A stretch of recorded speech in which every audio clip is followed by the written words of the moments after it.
28%. It's an annex. She lives in San Francisco, so that's the problem. So now I'm managing 2 or 3 of my friends' VRBOs because they don't live in down the road. And I worked for me 20 years ago. She's got this right here. She works on it. So Teresa's back in 20 years. Worked in my house for 20 years. I'm still going to do the stuff here. Now I'm going to do the stuff on this. This is straight up. So like today, I've got 2 letter jobs in West Coast. I have 1 last week. That's what I wanted.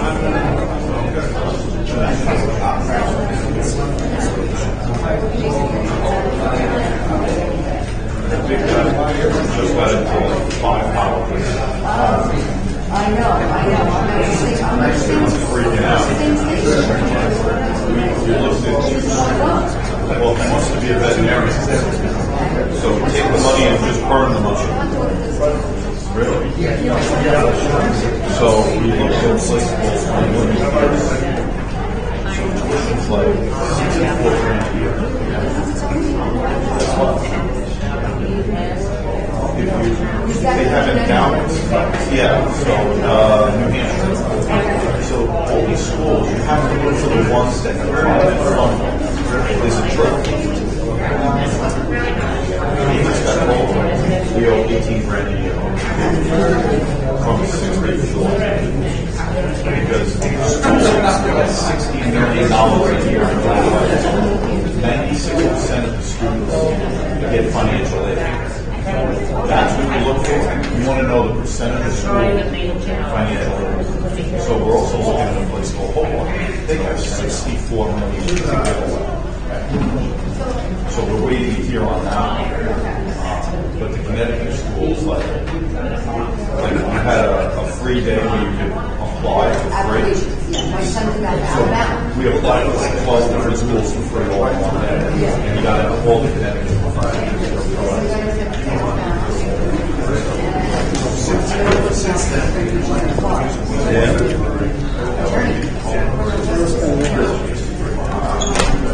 This year,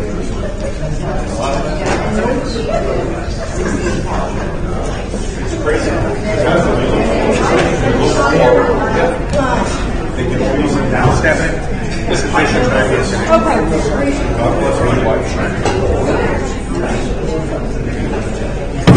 She just retired, so next year we're not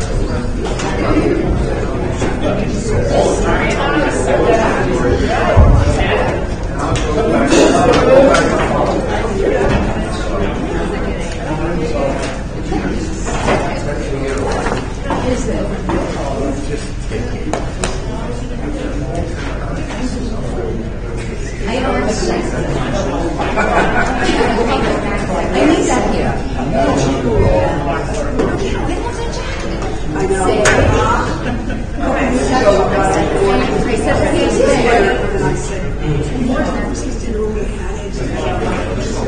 Yes. I love it. I said the same thing.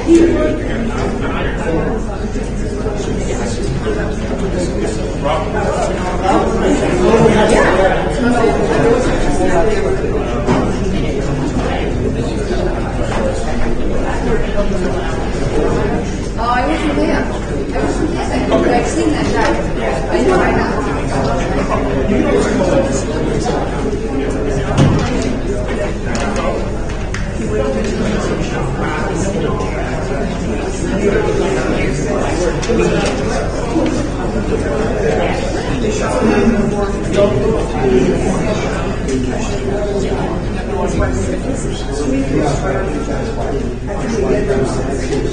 Good morning. This is the Board of Appeals, Town of Hempstead, December 14th, 2022, 9:30 meeting. Will everybody please stand for the pledge of allegiance? Right hand over your heart. I pledge allegiance to the flag of the United States of America and to the republic for which it stands, one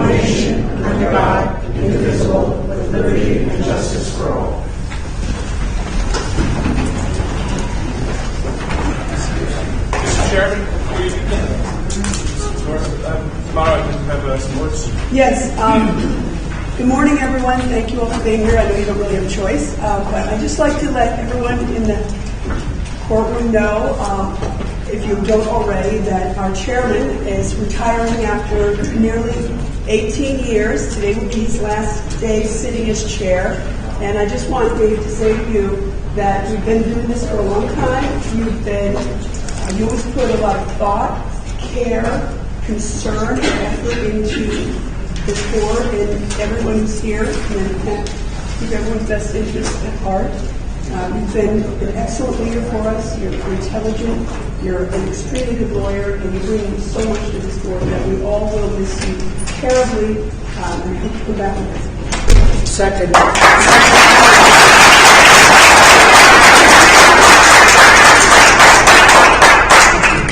I thank you all. For those of you who don't know, Mrs. D'Amato and I were both appointed together almost 18 years ago, and we've been sitting next to each other ever since.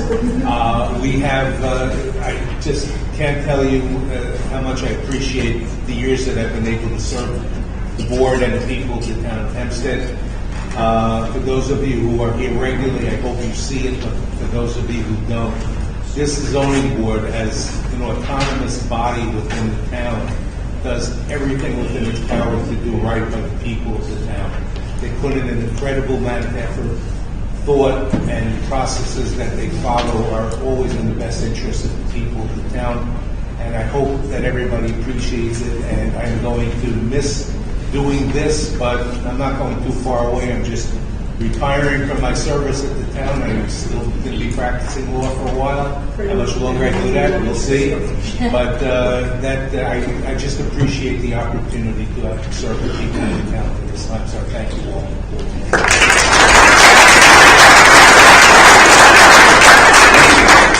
One more additional thing, because one of the group of people that you deal with before you ever get to this point, I just want to say that although most of them are downstairs and across the building, the staff in the BCA office are fabulous. And there is, I don't know of any group in public service that is better out to serve the people of the town. They are helpful, they are knowledgeable, and they're really wonderful to deal with. And I'd like to personally thank Patrick, and we have Dawn here, and Rob is around somewhere, and Gail over there, and everybody in the office downstairs. Stephanie, our reporter, who's been with us a number of years. I'd like to thank them for their devotion and service to this board. Thank you.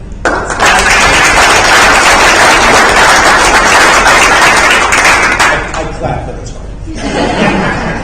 All right. Mr. Chairman, do you have any other remarks? Now, officially, all right, for those of you who haven't been here before, we follow a normal procedure.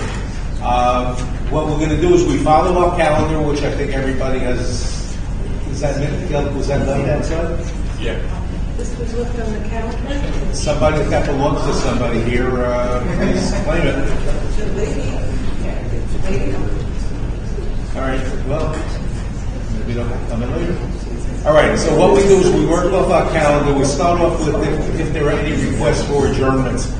Because if the case is going to be adjourned, we don't want anybody that's involved to have to wait needlessly until the case gets called. We then start off, we will deal with, we start the calendar at the beginning. We have renewals first, then we'll go into the regular cases. When the cases get called, we ask that you come up to the front table here to the microphone. Everybody that is going to take part will be sworn in, lawyers included. The applicant will present their case. If they have witnesses, they'll present their witnesses. When they are done, if there is any opposition, they will be given the opportunity to question the applicant or present their own case. Once the case is done, it will go on a decision calendar. Most cases that are heard today will be decided today. If for some reason it doesn't get decided today, it will go on a reserve or a referral calendar to be decided in the future. Everybody that signs in on the sign-in sheets will get a copy of the decision once it is rendered. So you will get that if you're here and you signed in today. We are on a live feed on the Town of Hempstead website. So when you come up, you need to speak into the microphones, speak slowly, speak clearly, because, as I said, besides the live feed, it's taken down by our reporter, so everything is going into a transcript. And it's also archived on the website, so if you want to go back and look at it, you can in the future.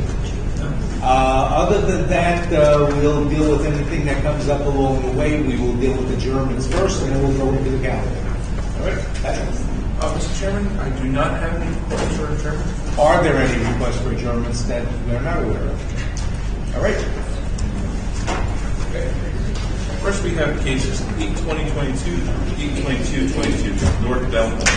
Linda Ortada, renewal grants, maintaining 2 one-family dwellings on one parcel, maintain dwelling number 1 with less than habitable floor space with side yard variance, maintain dwelling number 2 with less than habitable floor space with rear yard variance, also known as 740 Taft Street.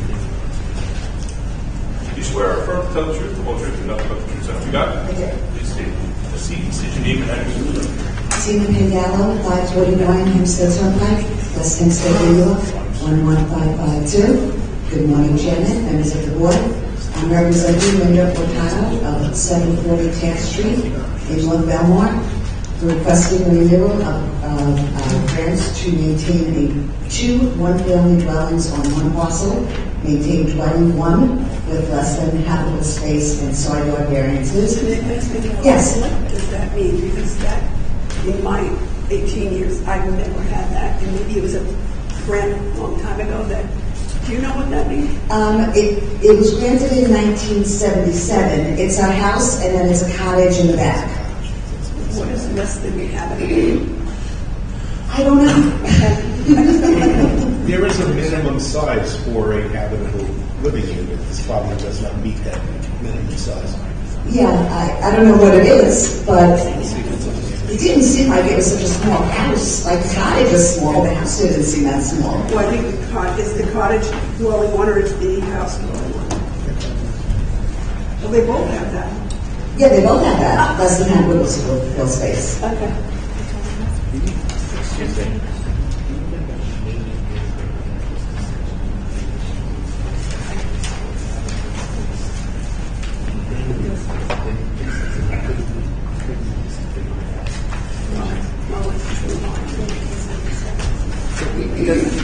Does the building have a certificate of occupancy for a one-family dwelling or a two-family dwelling and then a singular one-family dwelling? Let's see. 1986.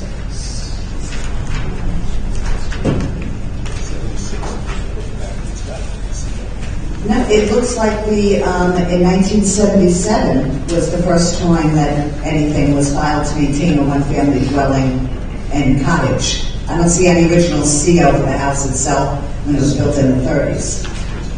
I'm looking at the old card, and it says on the October 20, 1976 hearing date, it's listed as a renewal of a grant to maintain 2 one-family dwellings on one parcel. So this obviously, this may be not conforming at some point.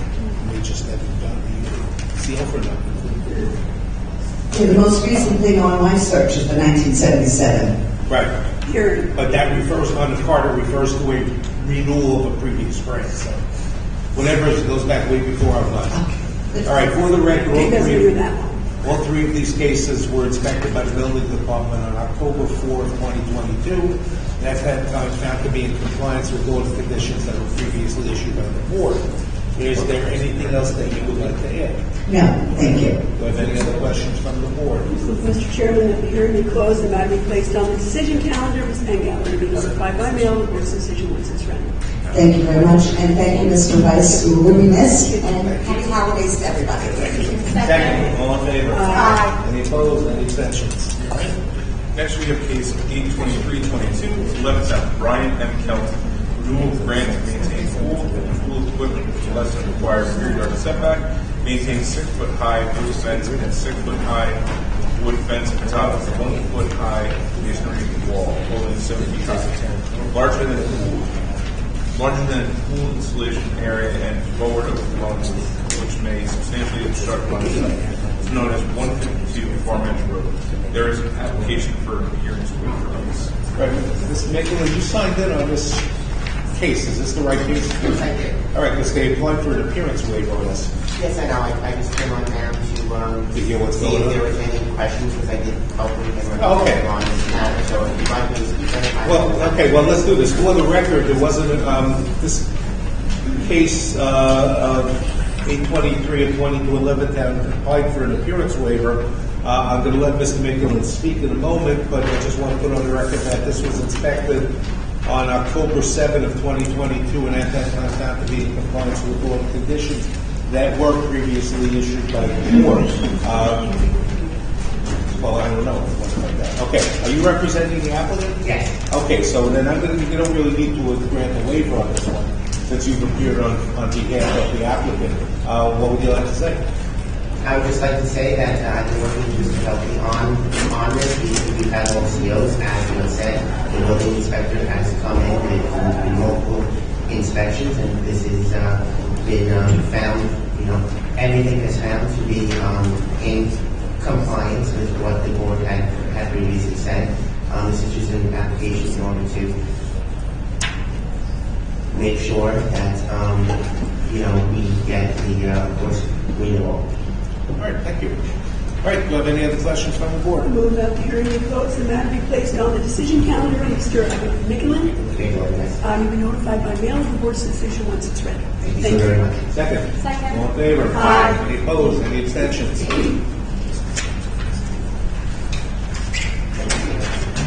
Again, now. Next we have case 824-22, Woodmere, Eric Tower.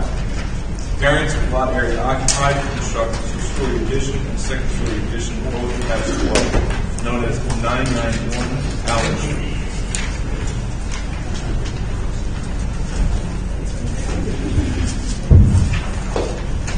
Please raise your right hand. Raise your right hand. Do you swear or affirm to tell the truth, the whole truth, and nothing but the truth, so help you God? Please take a seat, state your name and address for the record. I'm Neil Sabaldi, 1 Middle Drive, Pittsburgh, New York. I'm number 6. Eric Powell, 991 Allen Lane, here, New York, 11598. Good morning. Sunny Town, 911 Allen Lane, New York. Smalley, what can we do for you? Good morning to the board. I'm here representing the Clouds. We're proposing to have a side addition to the house. It will be a two-story addition, and the job would include a first floor additional space, family room, and revising the enlarging the dining room. And the second floor, creating 2 bedrooms on the second floor, and alteration of the master bedroom.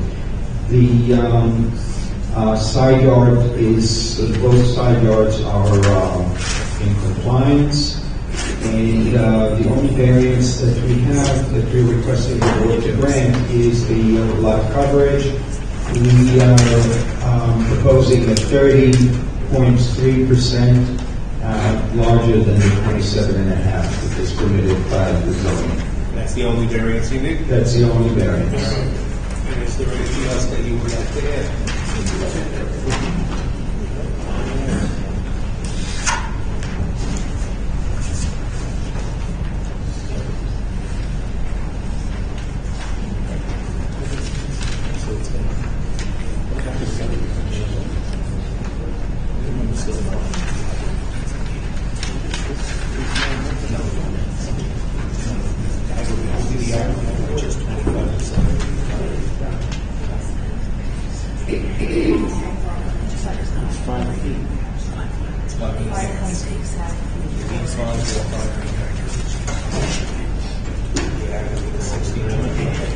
All right. Do you have any other questions from the board?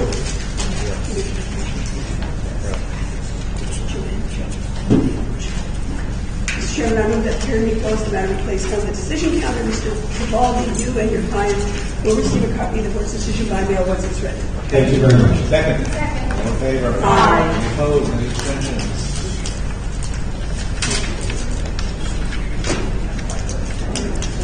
Next we have case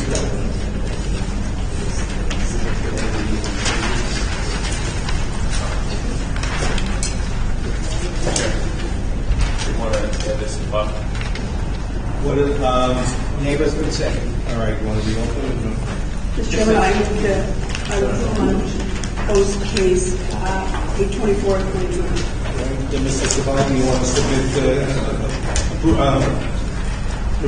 let us We would like to submit the neighbor's consent. All right, we'll accept that evidence, and Mr. Chairman, I renew my motion to close the case. second. Second. All in favor? Aye. Any opposed, any abstentions? Thank you.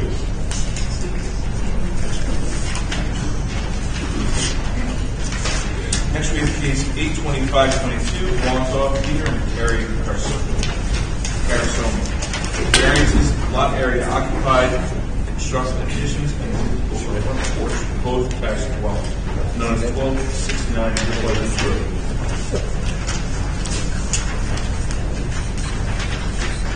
You swear or affirm to tell the truth, the whole truth, and nothing but the truth, so help you God? Please take a seat, sit your name for the record. Good morning, distinguished board. My name is Michael Denman. I'm a registered architect since 1982, principal of Long Island Architecture Studio, office located at 1943 Wantor Avenue, Wantor, New York. My clients and homeowners are Peter and Carrie Carasoni. Peter joined us in the rear of the room, an active 21-year veteran New York City firefighter, and Carrie's a middle school teacher in the Levittown School District. Carrie and Peter have two young growing boys still in the space, and Carrie's mom is aging and is now living at the house as a matter of necessity. 1269 Pleasant Road is located in zoning district Residence B. The house is currently on its one-story ranch. To accommodate the growing family, we are proposing interior improvements and alterations, a new second floor, and various one-story additions, adding 320 square feet to the lot coverage. We are in residence zone B. The current property size is 65 by 100 or 6,500 square feet. The allowable lot coverage in residence B is 27.5% or 1,788 square feet permitted, which is actually what the current house is today. The proposal to add 327 square feet increases the lot coverage 5% to 32.5%. The total lot coverage proposed is 2,095 square feet, 1,788 permitted. The property conforms, as well as the proposals, conform to all other town zoning regulations. There is no history of any other variance about the subject property, and we do appreciate your consideration of this request. All right, this is it. Sir, I noticed on your chart that it says you're requesting 32.2. You said 32.5. I just wanted to change it on the official document initially, so that the building inspector sees. Very good. Thank you for that. I think we're going to nuance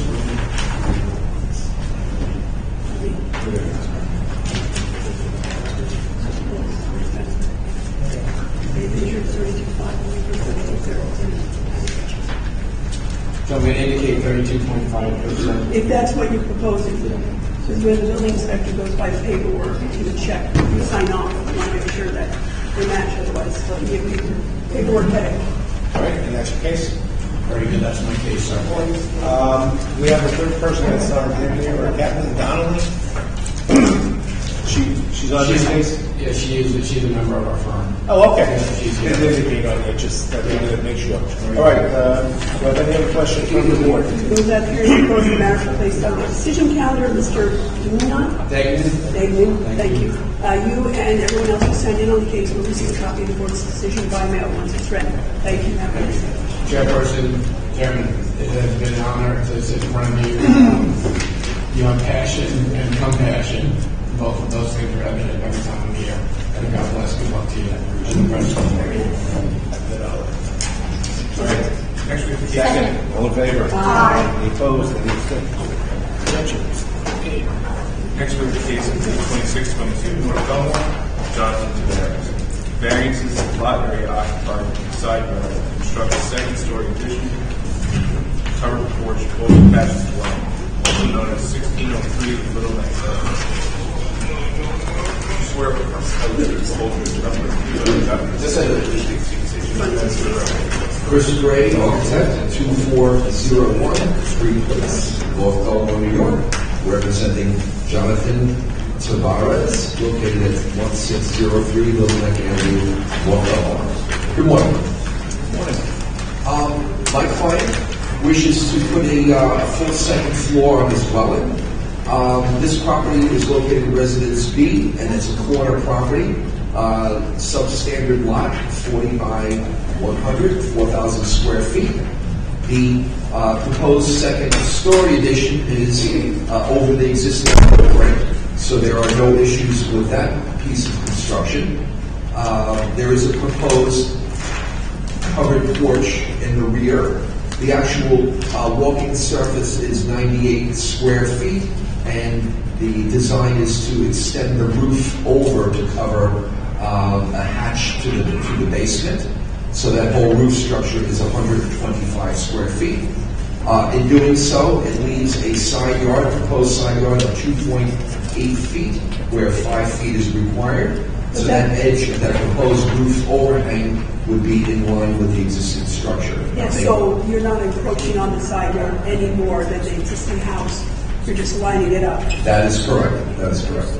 So that we requested a side yard variance for that structure, and the porch will increase the building coverage. The existing building coverage is 33.9%, and the proposed is 37%, where the maximum permitted is 27.5%. That's your case. That is my case. Any complaints or objections from any of the neighbors? None to my knowledge. All right. Do I have any other questions from the board? With that, the hearing be closed and then the placement of the decision calendar. Mr. Glenn, you'll be notified by mail. The board's decision is as read. Thank you. Second. See you all at the 2 o'clock session. There you go. Thank you for the warning. See you later. Next, we have case 82722, Cuba and Hempstead, Gerard. Variances in front yard setbacks on Mackin Place and Charter Court. Construct a second-story Welsh, also known as 773 Mackin Place. Swear a firm tell the truth, the whole truth, and nothing but the truth, so help you God. So you can see the station and that for the record. Gregory Mundell, 531 Line Rock Road, Lakeville, Connecticut. Appearing for the owner. This is Gerard at 773 Macon Place, Uniondale, New York. Good morning, Mr. Chairman, members of the board. We're here this morning requesting permission to construct a second-story addition on a cave-style dwelling. The property is a corner lot located at the northwest corner of Macon Place and Charter Court.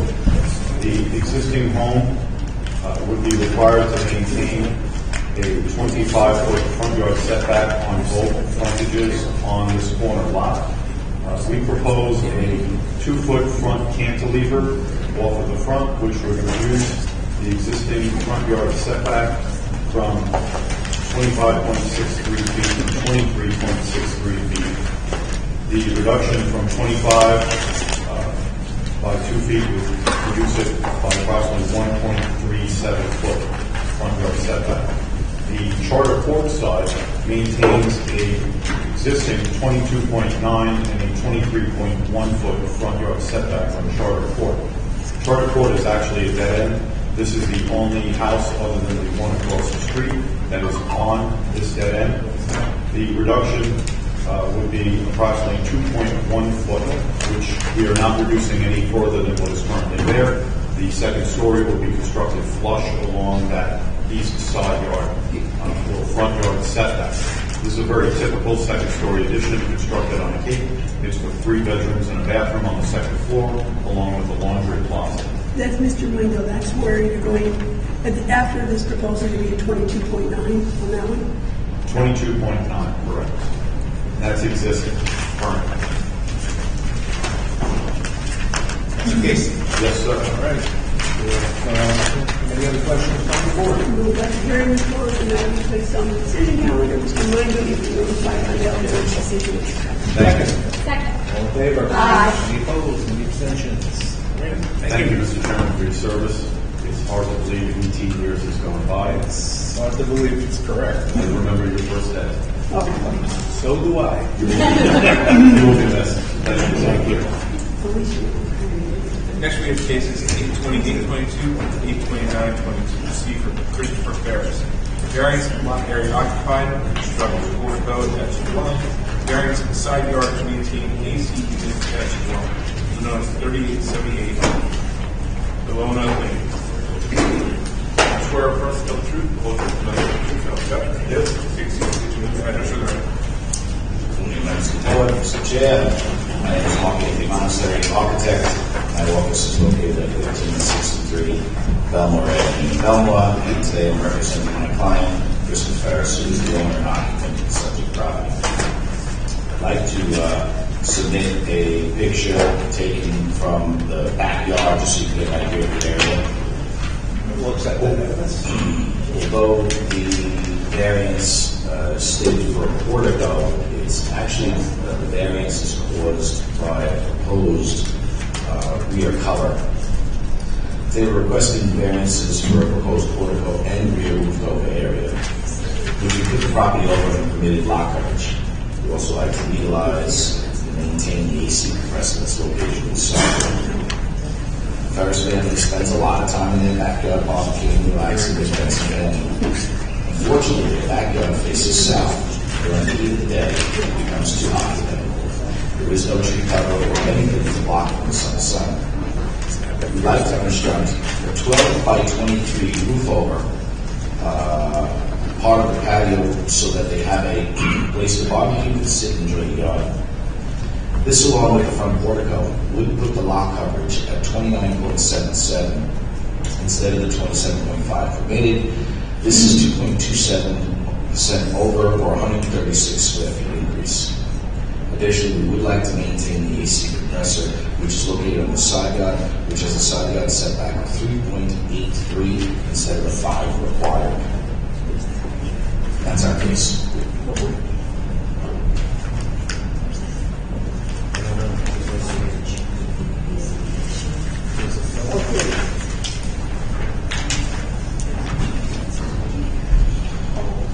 It's very light. I couldn't find on the site plan what I knew to be the AC location, but it's very, very light. So All right. Do you have any other questions? Mr. Monastery, there's a shed which says to be removed. It encumbers the side yard. Yes. Pretty much all the way. It blocks the entire side. When is that going to be removed? As soon as they can start construction of that.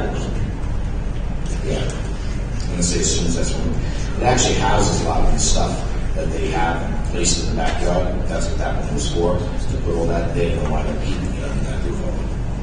And the existing shed in the rear yard is also going to be removed? No, not removed. This is going to be relocated. It's just slightly too close to the property line. It says existing shed to be removed on both of the sheds. maybe removed from that So location. it's just being relocated to comply with patients, what I have. Well, Oh, okay, so I do see what you see. There's separate applications here. The second application, which is actually what you're looking at right now, is the AC unit.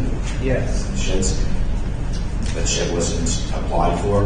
When we applied for the rear, we decided to keep that shed. So there's a separate application. If you don't have it, I can show it to you. That back shed in the southeast corner is just going to be relocated to a proper location, 2 feet off of both property lines. What is it now? Just curious. It's actually over the property line because the way the fence is set up in the backyard. I know, but this is not accurate. The fence is over the property line as well. Can I step closer to you? Yes, you can. Excellent. This is what it is. Yeah.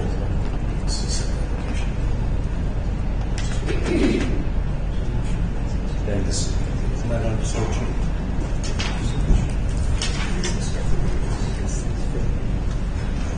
See how much better it is.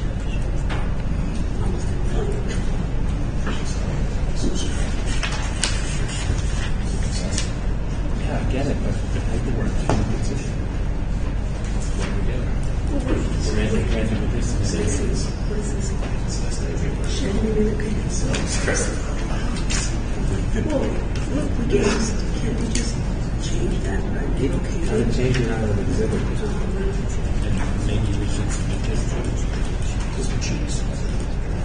It's submitted in the other file. I'm sure it's in the other file. Where's the other?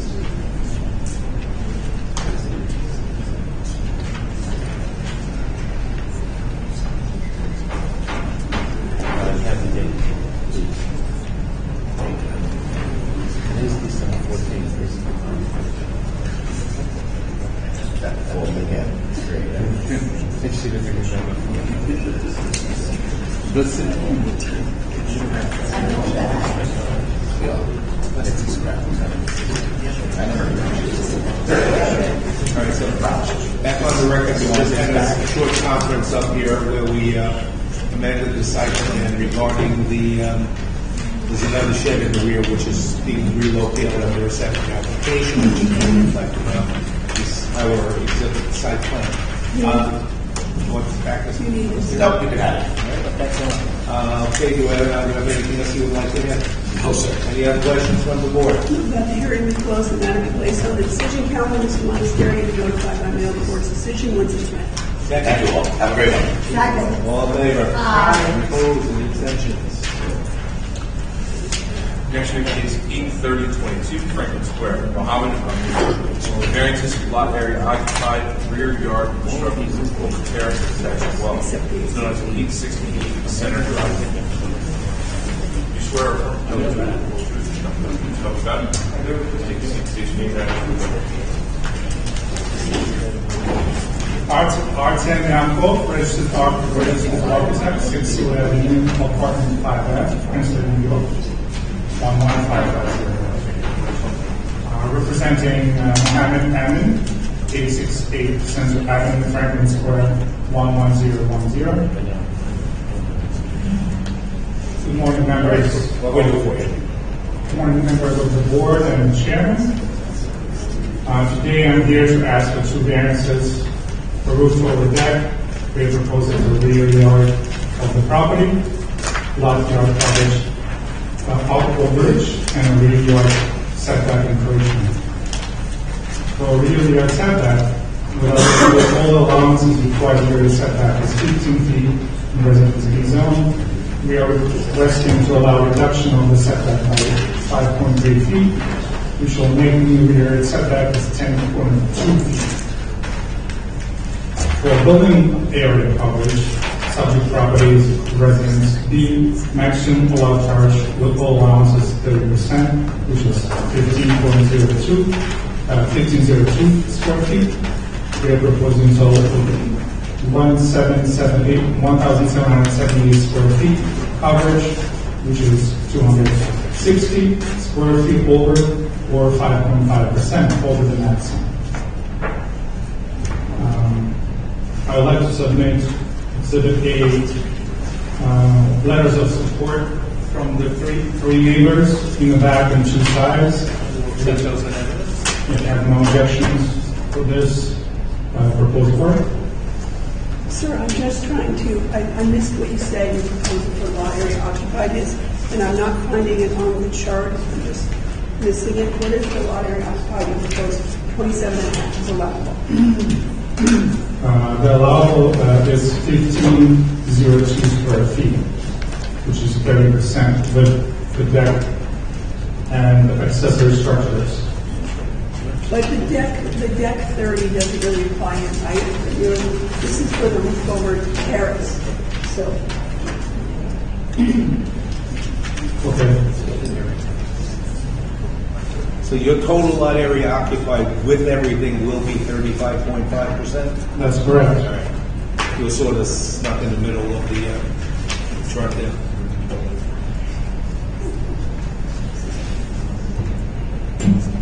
You also say that the 260 square feet, the overage is 5.2%. Yes, because the existing residence is over 30%. It's 18 square foot existing residence. So the actual deck is 260 square feet?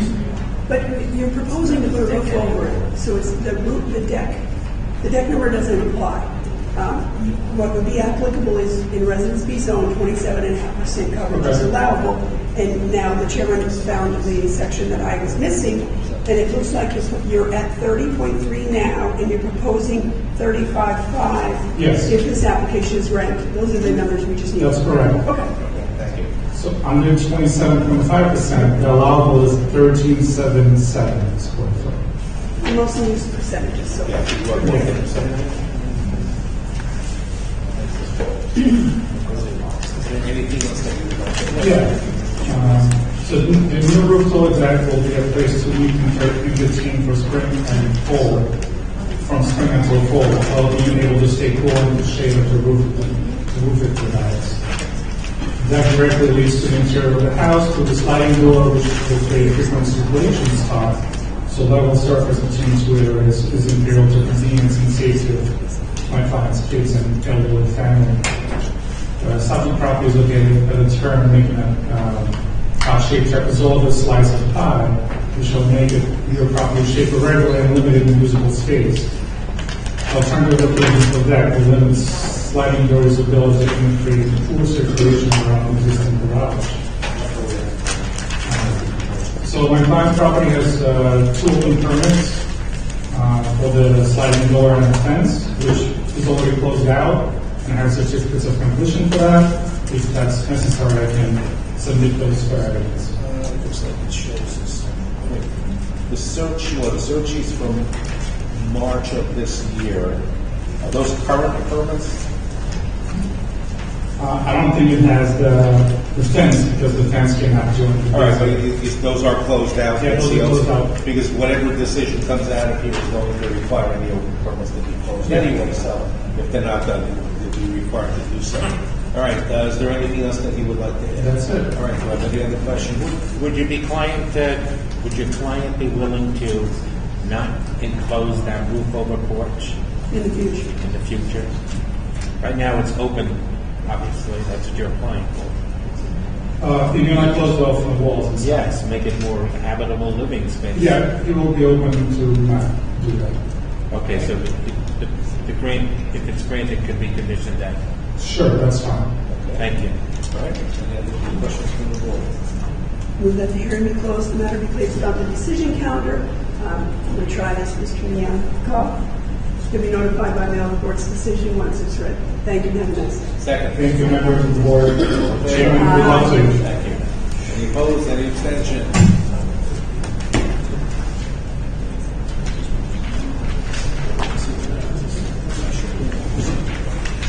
Next we have case 83122, Point Lookout, Matthew Geiger. Variances, lot area occupied, front yard setbacks on Beach Street, Senior First Avenue, constructed roof over the open porch and portico, both attached to dwelling. It's known as 17 Beach Street. Is anybody here on this case? Second call. Next we have cases 83222, 83422, near Iron Park, ABB Marble Isle LLC. Install sign attached to existing retaining wall, not permitted. Install second sign attached to existing retaining wall, not permitted.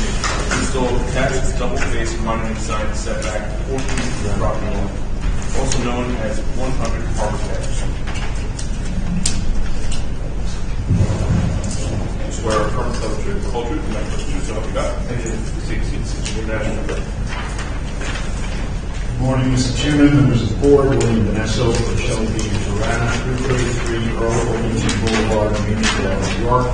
Here on behalf of the applicant, ABB Harbor Isle LLC. The applicant is requesting variance relief to permit the installation of 3 signs at the Avalon Bay apartment development that is situated down in the Harbor Island portion of Island Park, but not in the incorporated villages in the town of Hempstead. This site was the subject of a rezoning application long ago that changed it to the CA district. It was then developed as of right without any variances from this board. It has since been built and is operating, but when they determined that they wanted to install some signs, the signs that they proposed required relief from this board. Consequently, that's why we're here. The applicant is proposing a total of 3 signs. 2 of the signs would be attached to a retaining wall situated at the entrance to the complex, situated at the intersection of Washington Avenue and Island Parkway South. There's quite a bit of a grade difference in terms of the street and the level of the buildings that make up the apartments, and as such, there's a retaining wall that runs all along the frontage of Island Parkway South. And the proposal is to install 2 approximately 18 square foot signs on each side of that entrance to the complex. The other sign proposed is a monument sign, which is situated on Sheridan Place, another road that the complex has frontage on, and it would be situated at the entrance off of Sheridan Place. It's about a 16.5 square foot monument sign per side. They are tasteful signs. If you have the sign detail sheets, you'll see they simply indicate Avalon with the Avalon logo.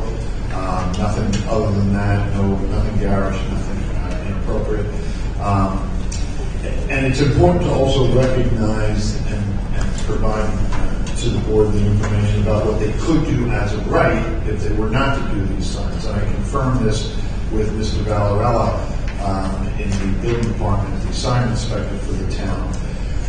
Under the sign provisions for the C8 district, they could put smaller signs, albeit 4 square foot signs, but they could put 1 4 square foot sign saying Avalon on each of their buildings facing the roadway. That's about, when you combine Island Parkway South with Sheridan Place, that's about 10 or so buildings that would face the street, and there would be signs saying Avalon on each one of them. They could also put in an 8 square foot sign, a detached sign, which could be a pylon sign, not less than 7 feet tall, not more than 15 feet tall, in a quote unquote centrally located, placed location on the property. So we actually feel that the signs being proposed are less intrusive on the residential neighborhood. They'll be more appropriately placed at the entrances to the development. The only other thing I'll address is that there are some email communications in the record that were sent, from what I'm told, by Mr. Owens about 2 weeks ago, and then on Monday or so of last week, a caller called and said he was actually thinking of coming in and asking for an adjournment.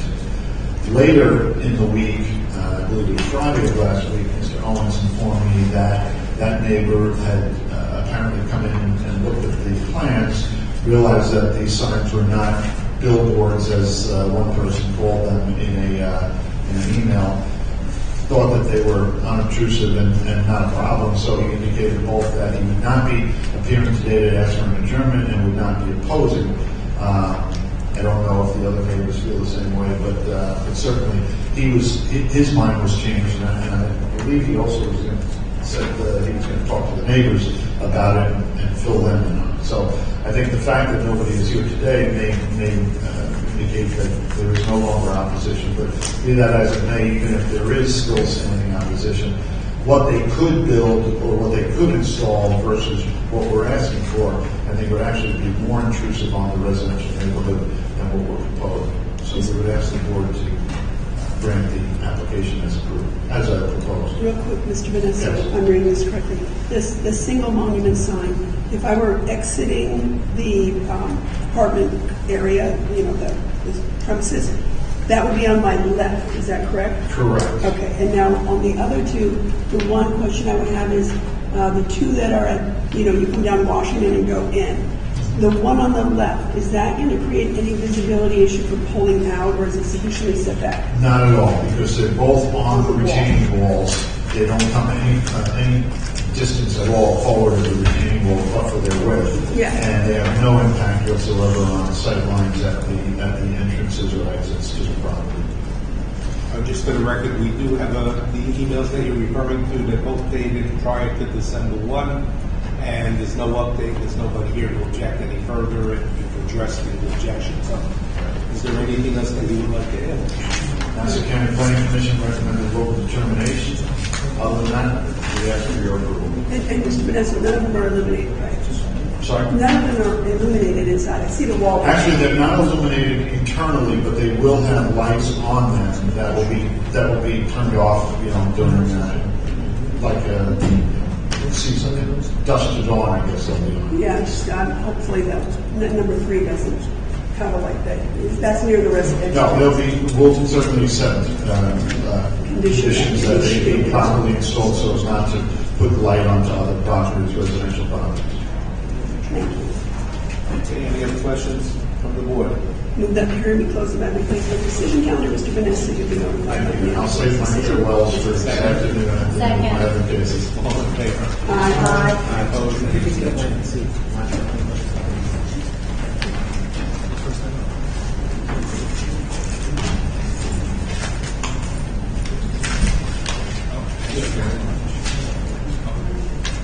Next, we have case 83522, Seaford Plaza Incorporated, doing business as a variance in off-street parking expansion consistent with existing, also known as 3842 Sunrise Highway. Raise your right hand. You swear or affirm to tell the whole truth, nothing but the truth, so help you God. I did. Please state your name and address for the record. Good morning. My name is Mr. Johnson, firm 2025 Place. My firm is representing not only the owner of the Seafood Shopping Park for the benefit of my Pizzeria, and we're here because of the prior parking variance, which is necessitated by a change of use from the former retail store next door to Mario's to restaurant use. Just on perspective, this situation will resolve possibly. There is no enlargement, there's no expansion to the Can you have that mic closer, please? Oh, yes. There's no expansion in the Seaford Shopping Plaza. There was an existing cell phone store next to Mario's Pizzeria that had to shut down because of COVID. And Mario's Pizzeria, for the same reason, wants to accommodate its customers that prefer now after COVID to have as much contactless service as possible. So Mario's will be moving into the space that already exists, so to accommodate its customers. Mario's is long-standing, very popular establishment, and that's the reason. The difference in the parking requirement amounts to 8 spaces. There are no more opportunities to find additional parking within the shopping plaza, and we do not think it's going to have an impact, so we respectfully open support the application. And the 8-spot difference is due to the fact that it's now going from retail to restaurant? Correct. Yes.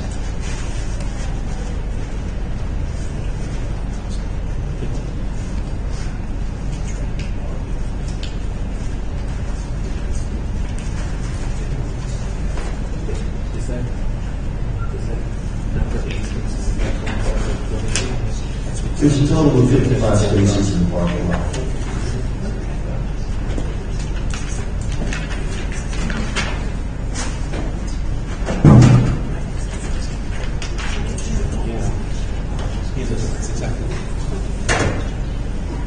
Oh, and sitting with me is Anthony Cassiano, the architect.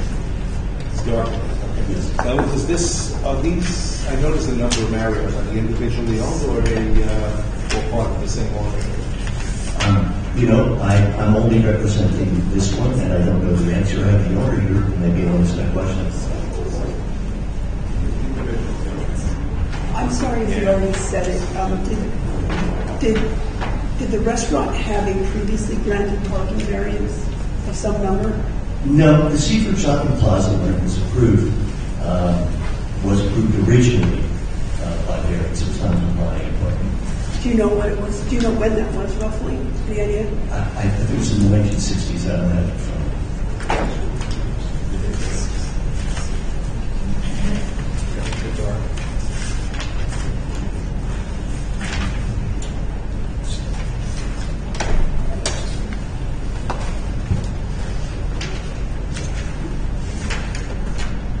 And this is one of those situations that we see that is sort of due to, I'll call it peculiarity, but it is a difference of park requirement between the retail establishment. Right, it's calculated differently. We're not making the seafood shopping plaza any larger. No, we understand. Yeah, we're filling in the next door vacant storefront. It's been vacant for a while now.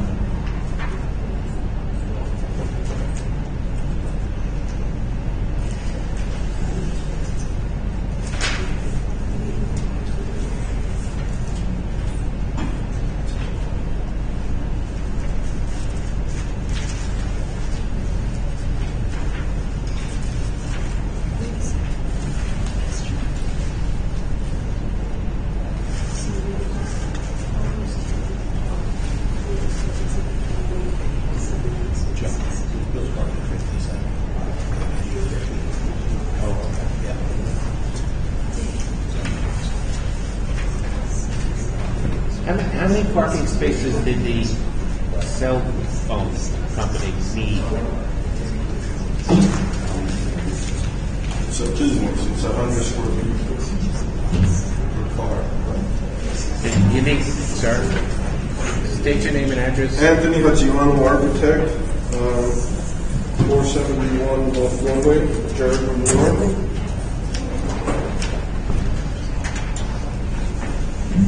It's going from commercial space to restaurant. Commercial space is 200 square feet. How many were required for that?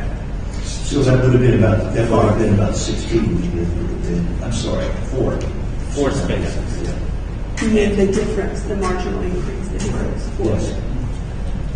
Not marginally.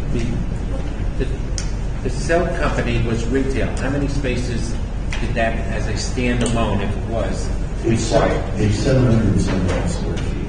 Right. So that would require divided by 200, four spaces. 4 spaces. Yes. Now, as a restaurant, how many are 8 required? spaces for the additional 8 spaces. So the nominal difference. In addition to the 4, you need 8 more. 12. 14 is. No.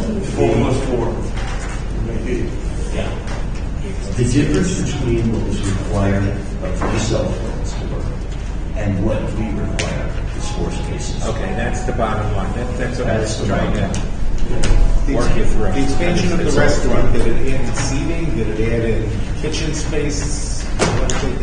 What we're doing, I have a visual if you want to see it. We can just add, I mean, we can't take that and demolish this. It's too big, so tell us what What he's doing is basically trying to respond to the community because he's been there a long time. I understand that. Because of COVID, he's trying to spread everything out. So Okay. everybody's 6 feet apart. So you come in, you order from the kiosk.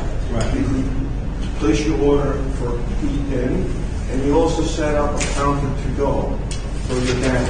So that's basically why this expansion is happening. So based upon what's there today and what you're proposing, how much additional seating will there be in the restaurant?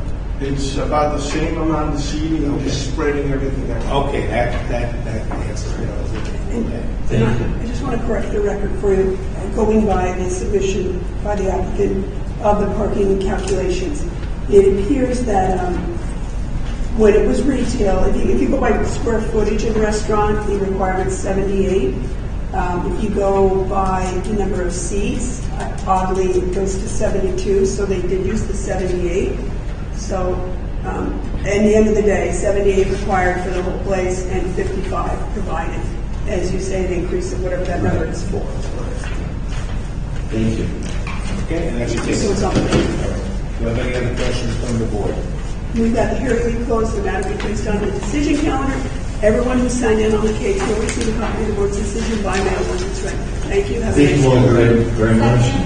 Favor? Have a Merry Christmas.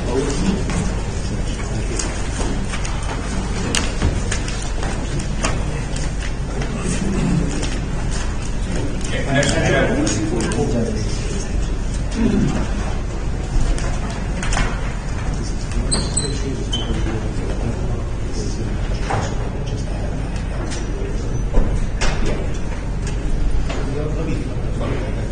Is there anybody in the audience on the 11 o'clock adjournment council, the Elmont case, Early Land Homes on Hillsborough Avenue?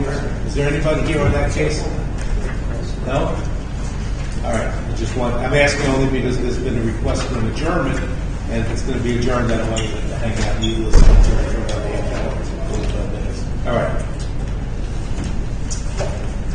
Okay. Next we have cases 83622 near Freeport, Oak Street Developers LLC. Variances, subdivision of lot area, front width, from and on street line to front setback line, lot area occupied, constructed dwelling, lot A, demolished existing dwelling. South side of Oak Street, 320 feet east of Rated Avenue. We also have 83722 near Freeport, Oak Street Developers LLC. Variances, subdivision of lot area, front width, from and on street to front setback line, lot area occupied, construct dwelling, lot B, south side of Oak Street, 360 feet east of Rated Avenue. Swear or affirm to tell the truth, the whole truth, and nothing but the truth, so help you God? Yes. State your name and address for the record. Good morning, appearing for the applicant, Howard Aberdeen, 2106 Merritt Avenue in Merritt. Good morning, it's Michael Lynch, appearing as a real estate expert. My address is 15 New Street, Huntington, New York. Mr. Aberdeen, good morning, Mr. Chairman, members of the board. This is the application of Oak Street Developers LLC for variances required in order to subdivide a parcel of property into 2 lots and construct a new single-family dwelling on each. The premises under application is located on the southerly side of Oak Street, 360 feet east of Ray Avenue near Freeport. The premises have dimensions of 80 feet in width by 100 feet in depth and a total lot area of 8,000 square feet. It is developed with a single-family home. The premises has a street address of 86 Oak Street. It's also in section 55, block 279, lots 84 through 87 on the Nassau County Land and Tax Map. By this application, the applicant seeks to subdivide the property into 2 parcels, each with dimensions of 40 feet in width by 100 feet in depth, and a total lot area of 4,000 square feet, and to construct a new single-family dwelling on each parcel.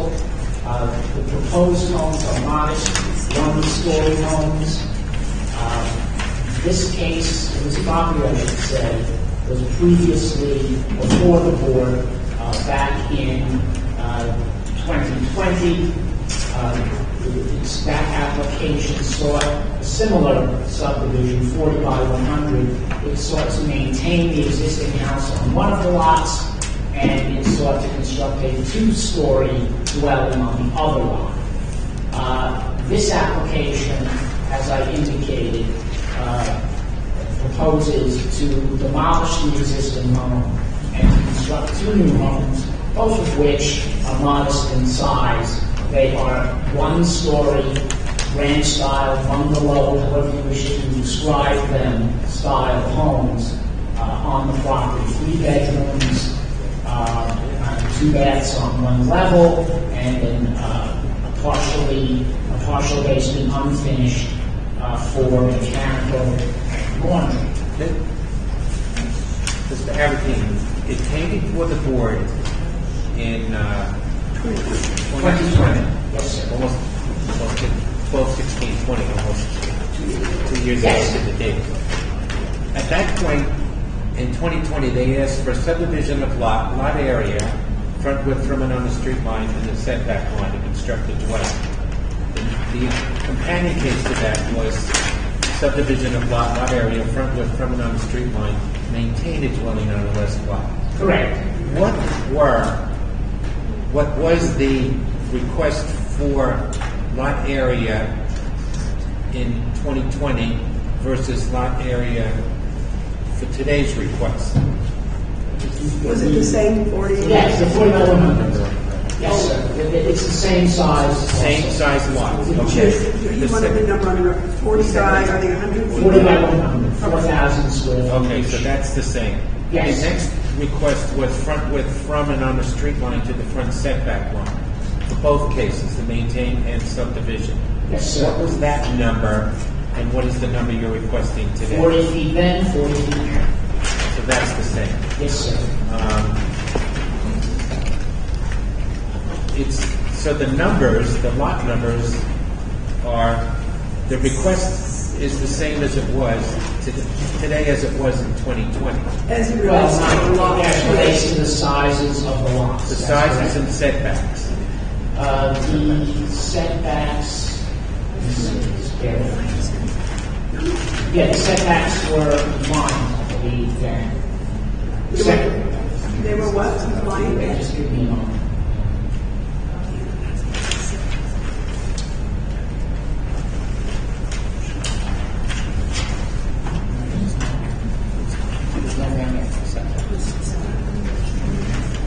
They were setbacks were compliant.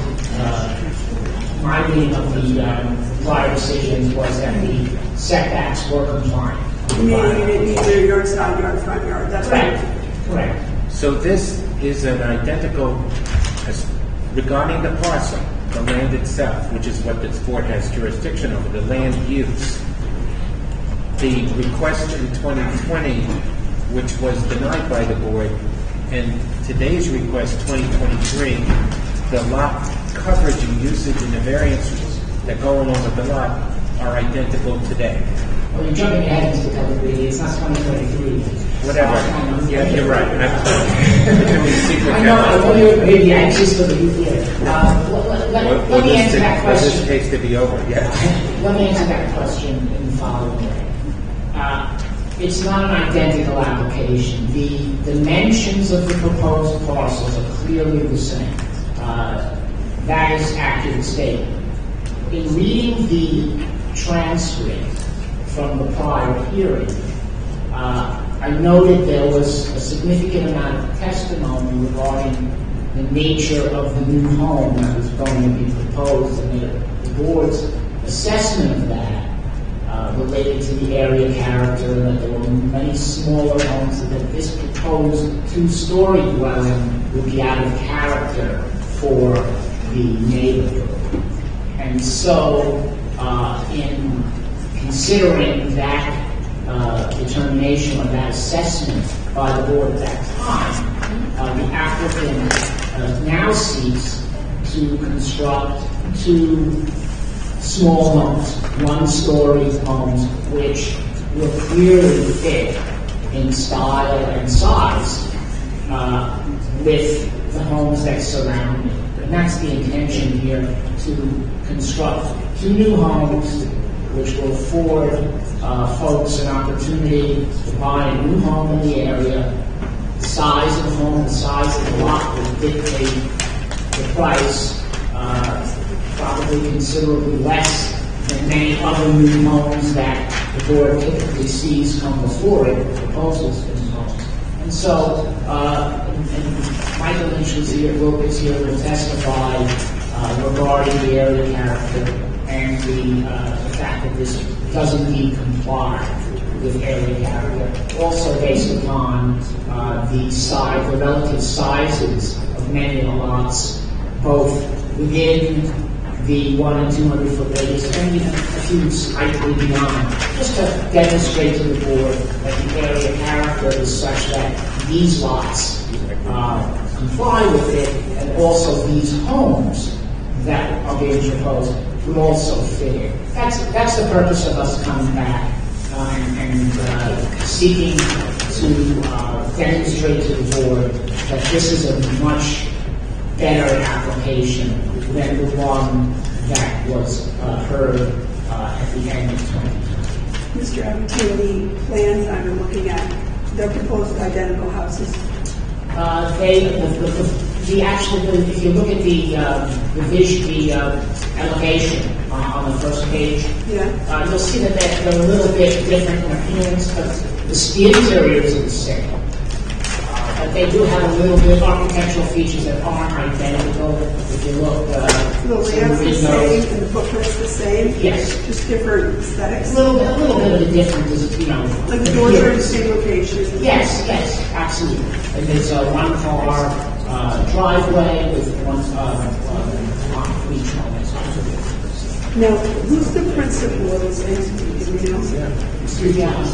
Do you know who's the principal of this entity? The principal of this entity, the gentleman's name is Dennis Marty.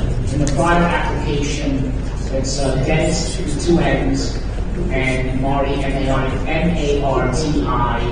In the prior application, there was an additional principal, Michael Gregory, who is not part of this entity. This is a different entity than the one that appeared that was the prior applicant in 2020. Yeah, I just recognize the name on the lot next door. I think that is a building he's come before us in the past. I'm not positive. So I wasn't sure if this was. He was part of the prior entity, but now Mr. Marty is the sole owner of the applicant entity before the board today. Oh, so the neighbor was part of the prior entity, but not this one. When you say the neighbor, I'm not sure that you're referring to. Well, that's what I was just saying to you. I only had asked because I recognize the name Desmond D'Souza, I thought, as someone who is a builder and come before us in the past. I can't So I didn't know if that was the. Oh, okay. I'm unaware of Mr. D'Souza. Okay. All right. So,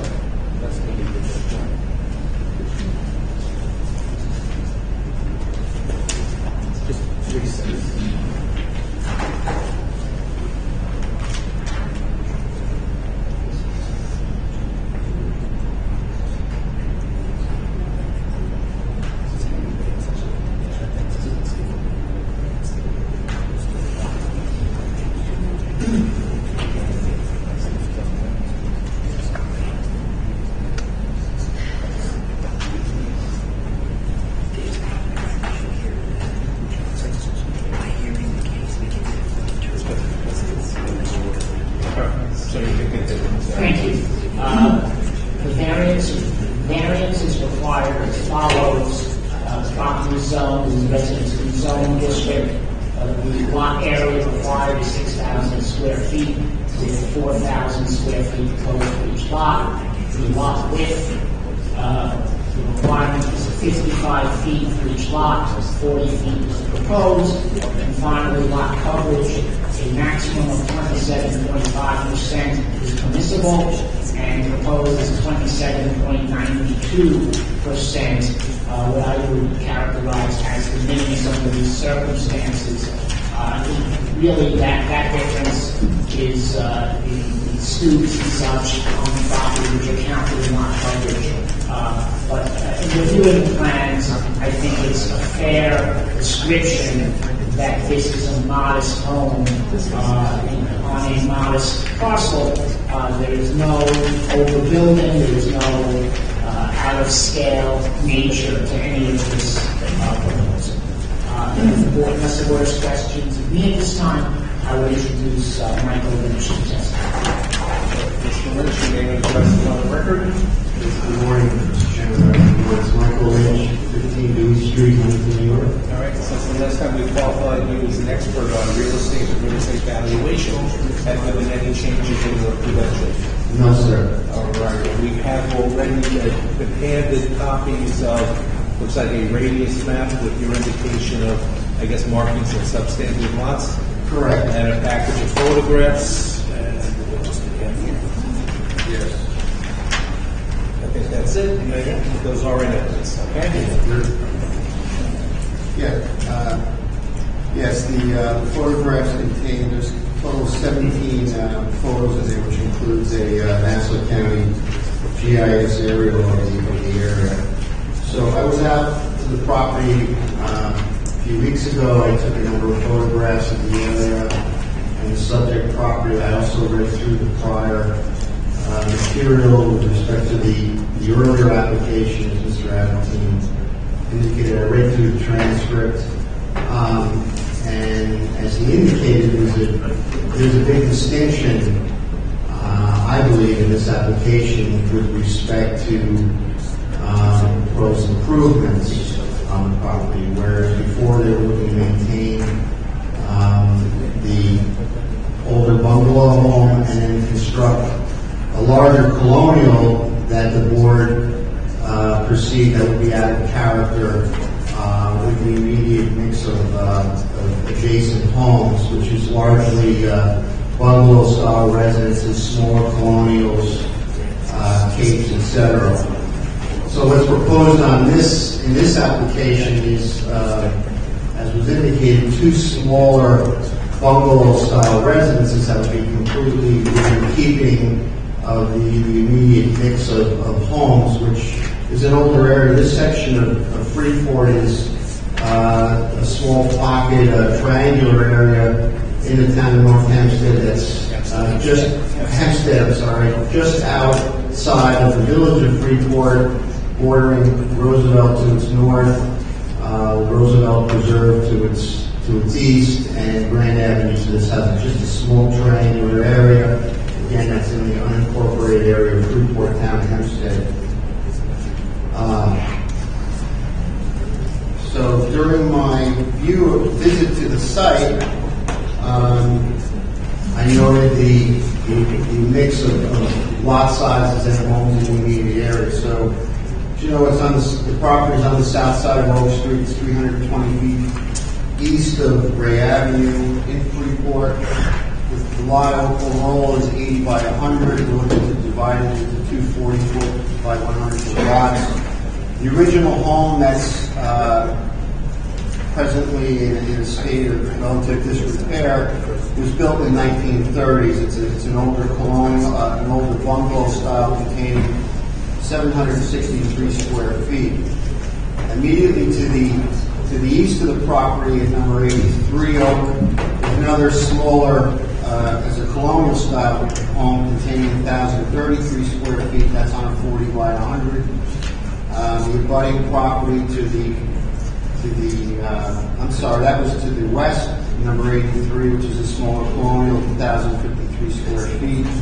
Immediately to the east is another bungalow. That's at number 89 Oak Street. That's a 40 by 100 lot. Abutting us to the south are two 40-foot by 100-foot lots at number 23 and 25 Elm Street. Those consist of a small two-story colonial of 820 square feet and a bungalow of 1,264 square feet. And the abutting lot to the southeast was the subject of an application before this board back in 2003 for the maintenance and the subdivision of the property to include a new high ranch style dwelling. That is case number 421 from May 7, 2003. The maintenance was for a bungalow on lot 25, Elm Street, immediately to the south of the property. And then at number 27, which was lot 104, 105, that was a 40 by 100 and included a newly constructed high ranch dwelling of 2,034 square feet. The one you mentioned before, that was lot 102, 103. Is that 106, 107? 106, 107 was that lot that was maintained on a 40 by 100 lot. That's an older bungalow style residence of 1,264 square feet. And then in the companion application, lot 104, 105 was a newly constructed high ranch dwelling on a 40 by 100, and that's a 2,034 square foot dwelling. I do have that case. So 104 and 107 previously were one lot. That's correct. That was the 80 by 100-foot lot. Again, that was subdivided back in 2003, case number 421 and 422. We'll accept that. So in the immediate 100-foot radius, as I noted, the subject property is abutted on three sides by 40 by 100-foot lots. You've got immediately to the west of 40 by 100, abutting to the east of 40 by 100, and to the south, two 40 by 100 lots. Opposite the property on the north side of Oak, you've got two conforming 6,000 plus square foot lots at number 23 and 34, and those consist of a Cape-style residence. Oh, I'm sorry, which lots are they? That of number 23 Oak Street, which is lots 229 to 231. That's a conforming Cape residence of 1,296 square feet. And then to the Oh, north. wait, why are you pointing that one out? Because it's in the 100-foot radius, just to describe the mix of lot sizes in the immediate area. Oh, because that's a 60, right? Yes, that's a conforming lot. Okay. And use the lot numbers if you don't mind. Because Sure, we absolutely. have the house numbers. Sometimes we do some- Absolutely. Yes, so that would be lot 229 to 231. That's a conforming 60-footer. And then opposite to the north, lots 232 to 235. That's a 6,000 to 7,000 square foot lot. Also known as number 34 Oak Street. So within the 100-foot radius, there are 16 parcels, which includes the subject property. Out of those 16, 6 are non-conforming with respect to either lot area or lot width, which represents 38%. But again, the immediate abutting lots, the property is completely surrounded on its east, south, and west side by 40 by 100-foot lots. But on that street, though, there's only a few. I mean, I can see by looking at it, you're right. On Elm Street, there are quite a few 40 by 100s. On Oak, there's like the 3 others, not including these, that are 40 by 100s. It seems to have quite a different character than Elm. Yes, again, we're abutted on each side on Oak Street by 40 by 100-foot lots, and then in 200-foot radius, there are 2 further non-conforming lots at numbers 96 and 97, and 98 and 99. So within the 200-foot radius, you have a very similar percentage mix. You've got 34 overall parcels. Of those 34, 13 are non-conforming, which is again a 38% mix. For lots that are non-conforming with respect to either lot area and or lot width. If you look through my photographs, you'll see the mix of home styles in the immediate area. This is an older area, but there are some newer constructed homes, largely bungalow or very slow colonial style homes. That's why there's a big distinction in this case in that we're not looking to build a large colonial that's similar to some of the other 40-foot lots in the nearby areas. These would be 1,064 square foot bungalows. That would be, again, almost a throwback to the way the area was originally developed with respect to home styles. I would like to point out that this board, I don't have the case number, but I know it was approved back in roughly 2014, just outside of the 200-foot radius at the southeast corner of Elm Street and Ray. That's photo 16. There were 4 new colonials constructed, 3 of which were built on 40 by 100-foot lots. I have the tax map on the following page. That's just outside the 200-foot radius of this property. It's not on our map. No, it's not on the map, but it's just, if you look at the radius map, it's just to the southwest of this property. It's at the southeast corner of Elm. And that was granted, I don't have the case number, but it was granted in roughly 2014. And in fact, the homes aren't even yet fully on the Nassau County assessment site, but I was able to determine that 3 out of the 4 were built on 40 by 100-foot lots. And again, that's the most recent construction in the nearby area. Now, with respect to the new homes that are constructed, again, modest but authentic type bungalow-style homes that would be completely within the character of the immediate area and the way the area was largely developed starting back in the 1920s. The estimated sale price of these homes will be $525,000 to $550,000. I did a quarter-mile radius sales search over the last 3 years in the unincorporated area of Hempstead, which would include the southerly part of Roosevelt and this section of the unincorporated part of Freeport. And the median price was $421,000 to include, again, existing homes.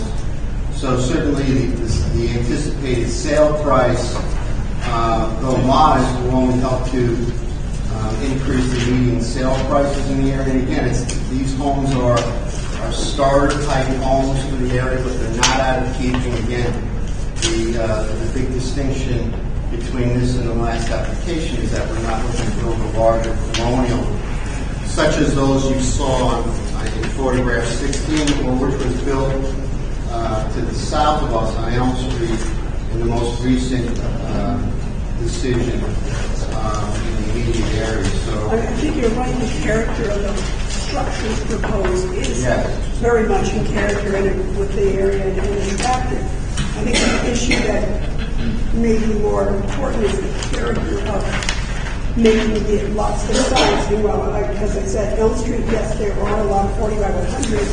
On Oak Street, I'm not so sure 40 by 100 is the character of the development there, but for, there's one on each side, both sides, because, other than those two, though, there's only one other 40 by 100 on that street in this section that I think is relevant to the character of the neighborhood as opposed to character of the structure. But I think if we're not flanked on each side by two 40 by 100 foot bungalows or small colonials, I would agree with you. But I do, from a professional standpoint, I would argue that is the mix of the immediate areas, especially since we are flanked on both sides of Oak Street by two 40 by 100 modest style homes. Again, we're looking to build bungalows, which very closely match the original bungalow that's on this property. Yeah, but that's the character of the structure. Yes, I understand. I really agree with you.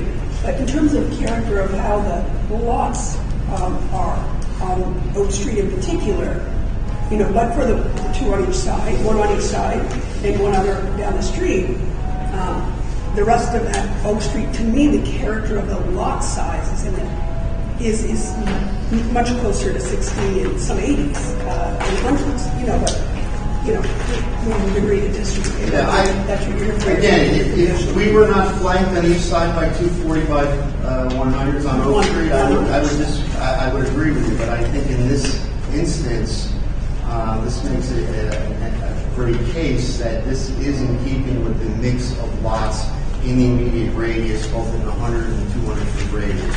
But so the bulk of those are on the Oak Street. And we've had cases like this before where one street is all 40 by 100s, and the character of that area of the neighborhood is, in fact, but one street over, the one in Atlantic Beach, one street over, it's not the character of the other street, which to the neighborhood feels like the character of their neighborhood when it's so much different. But were they running on each side by 40 foot or similar sized lots? I'm not sure, but I don't think one lot on each side of the subject property, only one lot on each side of the property, for the most part, is enough to create a character of the neighborhood when the rest of the streets mostly 60 and 80s. We could just do. And I think this is a unique section of Freeport, and I think the immediate 100 and 200 foot radius doesn't define this little pocket of homes in this unincorporated area. I agree that the 200 foot radius doesn't define this little pocket of homes. So that's, just to sum up again, the homes will be at a sale price that will certainly not hurt median property values in the area, and the subdivision of the lot into 240 by 100 foot lots, I believe is in keeping with the mix of various size lots up and down Oak Street and in the nearby streets.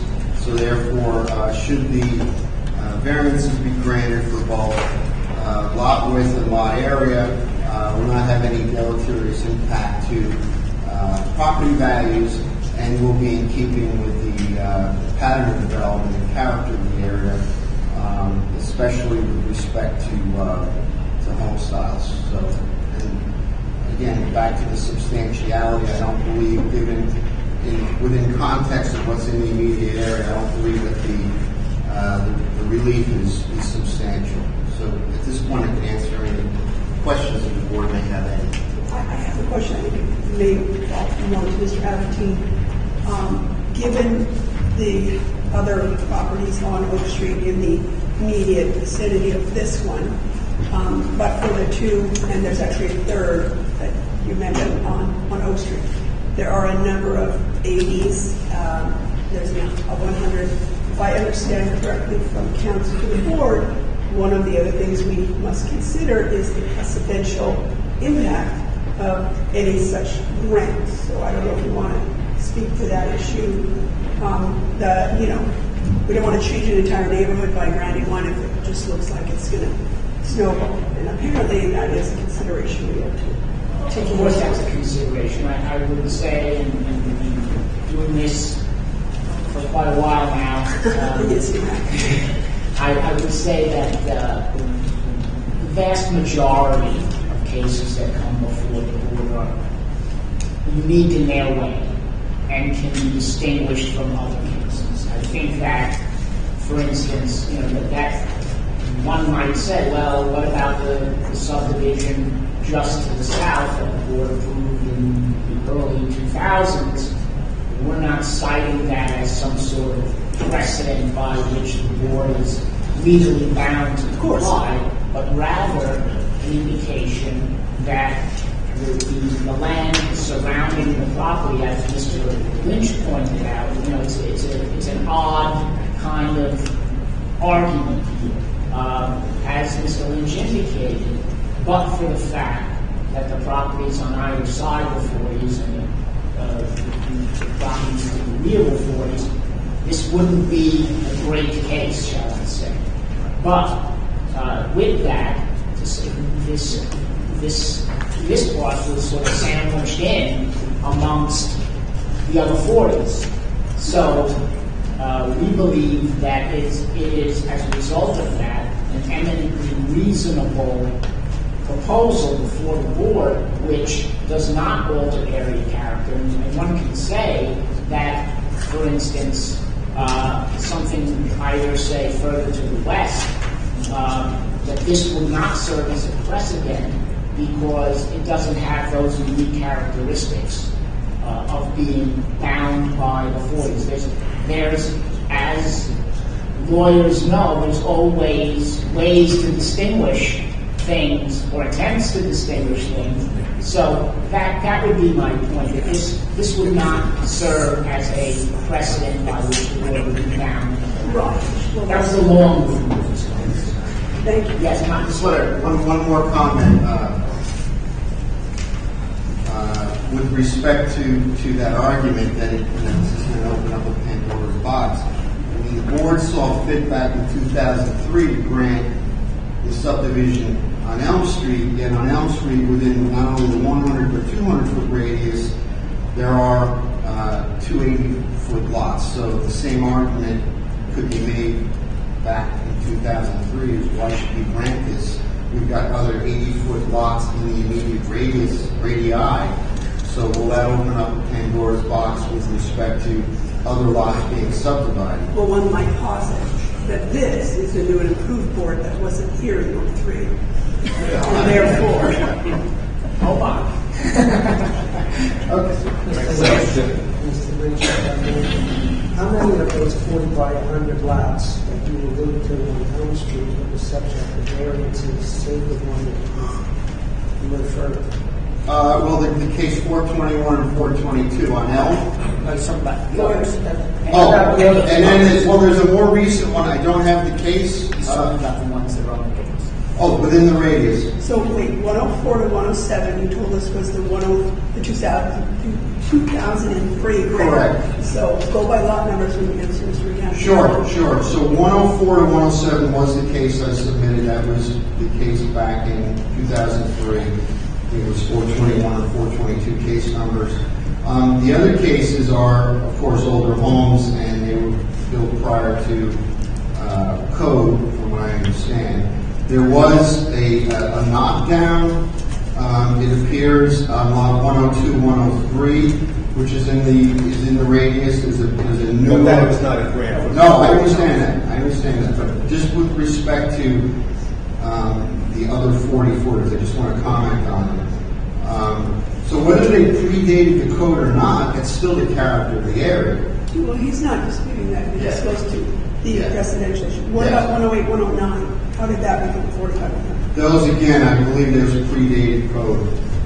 With all due respect, Mr. Bush, Yeah. you allude to the character of the neighborhood. How many times have you been to that neighborhood?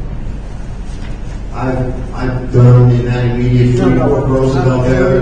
How many times have you been to that farm?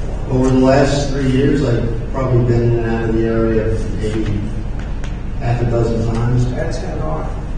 I beg to differ with the conclusion that this would not offer the character of the neighborhood, nor, I mean, I'm looking at the lots, and you've got a 100-foot lot, 2 doors away, you've got an 80-foot lot next to that, and backing on that on Elm Street, there's another 80-foot. Don't disagree with you. The 80, just so you know, the 100-foot lot, the 77 to 81, that's a non-conforming two-family residence.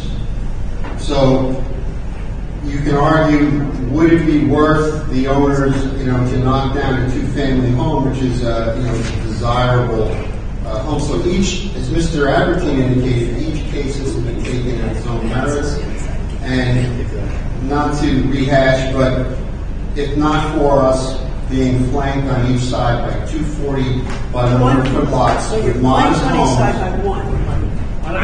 Each side, one on each side. 2 total. If I may, I see the neighbor whose home you just referred to as the two-family, I believe it's Easton, is it? Yes. All right, Mr. Everything, I'd just like to say, didn't say, they didn't sign it as opposed, so I would just like to let them. Certainly. Come on up. You come right up over here to the podium. And just, you're already sworn in? Okay. You swear affirm to tell me the whole truth, and nothing but the truth? All right, name and address for the record, please. My name is Ronnie Eason. This is my brother Robert Eason. We are at 8 Oak Street, which I believe you're discussing right now. That's correct. Okay. This gentleman said non-conforming two-family. Our home is a one-family, single-family home. We're not a two-family. Were you approved maybe a non-conforming two-family because you don't use it that way? Not that I know of. But that terminology, when it says non-conforming two-family, it means the house has the legal right to be used that way. Mr. Lynch, what are you basing it on? What are you basing it on? Nassau County assessment data. So it's taxed as a two-family. Taxes. Doesn't mean it isn't. Yes. And this is an issue we've been having for It doesn't mean it's illegal, it just means it's. It actually All right, legal. no, wait, we can't keep all going back one at a time. All right, so it's taxed as a two-family, but does not have a CO as a two-family. You're saying it's used in a one-family, and you're disputing that two-family designation. Is that correct? That is correct. All right. And what else do you want to add? I just wanted to add that we are not sure which property they're looking to demolish and build the 2 homes, and that was the concern of the entire street of Oak Street. Here, let's give you. Well, it's the second house from yours. Here. Why don't we give her this radius? Is that a radius map? Give her the radius map too. Radius map. Folks, whatever we're doing, we want on the record, please. So the house in question is two houses from you. I'm marking Okay, in blue. you're aware. All right. You can keep that.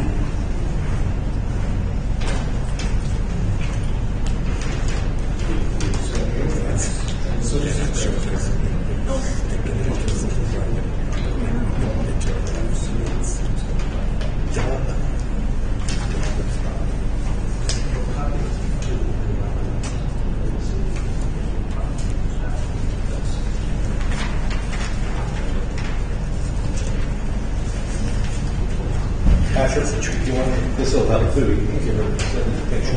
That's the house. Thank you so much. All right, do you have anything else you'd like to ask or question, or are you okay? No questions. Well, just that. Well, do it into the microphone. Give your name and address. 2 homes on that piece of property doesn't seem to be correct. Your name. My name is Robert Eason, 8 Street. Okay. But two homes on that property that you see to want to knock down doesn't seem to be crowded kind of thing. All right, thank you. Sir, were you here at the last hearing? Mr. Eason. Were you here at the previous hearing in 2020? No. And your sister as well, you were not here? No, I wasn't here. I know there was someone that lived on the block that came in that had a problem with that larger home that they were looking to build. Understood. Thank you. Mr. Albertine, anything else? I have nothing further. All right, do I have any other questions from the board? Mr. Chairman, I move that the hearing be closed, the matter be placed on the decision calendar. Mr. Abertine, if you, your expert, and Mr. and Mrs. not your couple, Eason, you will also receive a copy of the board's decision by mail once it's rendered. Thank you for coming and All in participating. favor? Aye. Any opposed? Any abstentions?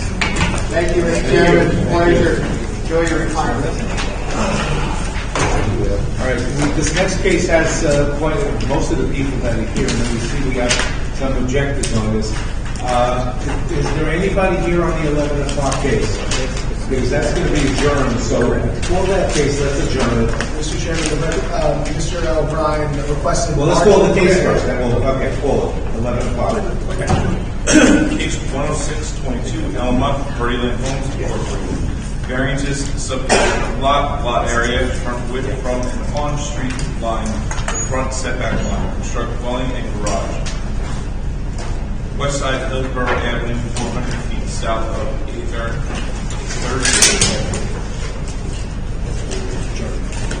All right, there's nobody here on that case, so I know Mr. O'Brien contacted the office saying that he couldn't be here, so we're going to adjourn this to February 15th. He did request March 29th, but I'll March 29th.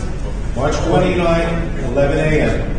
If we, Yes, also, but- he will be here in the afternoon if we want to wait for him, put it on maybe the beginning of the 2 o'clock calendar. However, that's what he requested. No, if he's coming in later, it doesn't make any difference. There's nobody, if you want to do the German, we'll do March 29th at 11 a.m. Okay. And then also the second call case, is there anybody here on case 831 that nobody appeared on earlier? Case All right, 831, so I that's- might look at.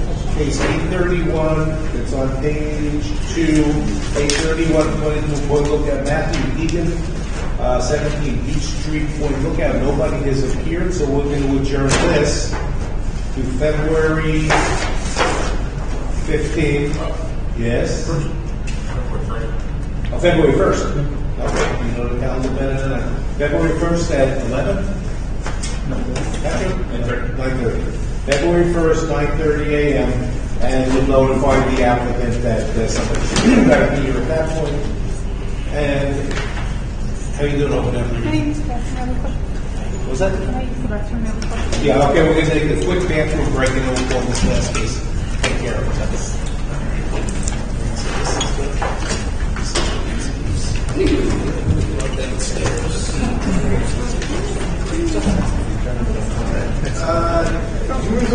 Resource first, right? If you go out, go down the staircase, make a right first off the gym.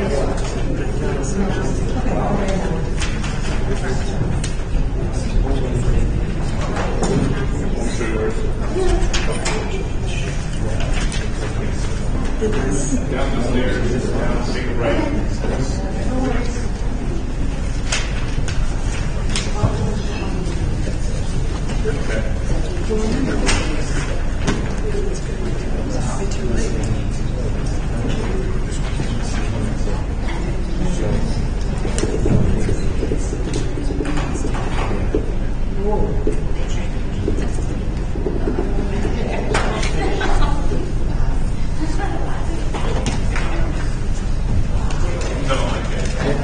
Mrs. Dean?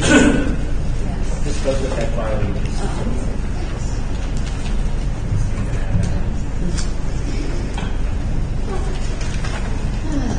Wait a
think it's, oh no, it's just constructed. I think this is there, and I think they're gonna demo and rebuild. That's what I believe. But how is it that? It should say that, but that's what it is.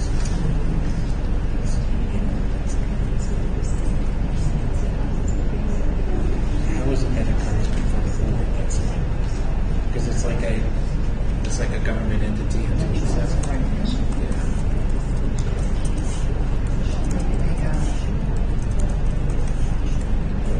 You know, it's like colleges and schools. They don't come. That federal government supports the whole place. It's weird.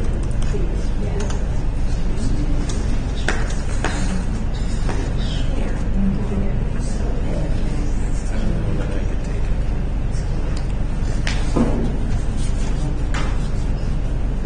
Don't let it.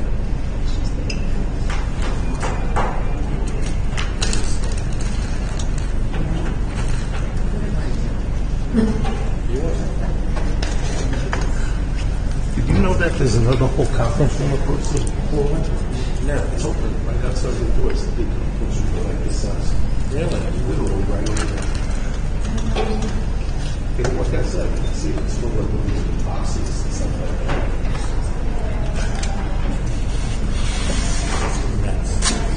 Want to go to? No, I know it is. She's there.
Ready,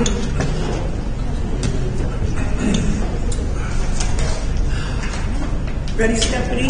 Dan's got some blood in him now? Next we have the United States Attorney, case 67222, 67322, West Hempstead. Jennifer Smatters.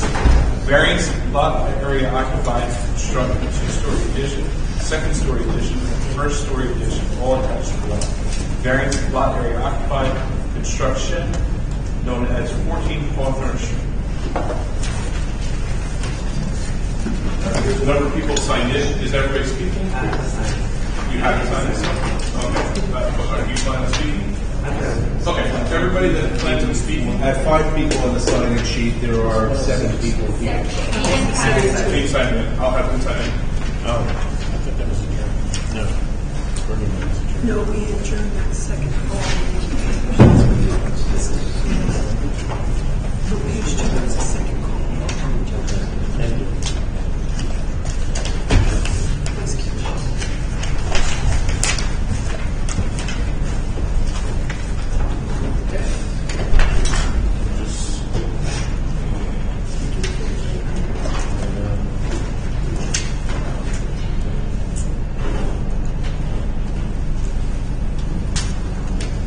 Is everybody else signed in? Yeah. Oh, yeah, sure.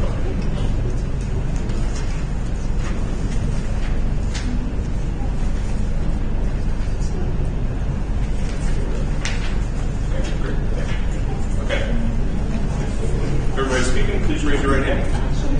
Do you swear or affirm to tell the truth, the whole truth, nothing but the truth, so help you God?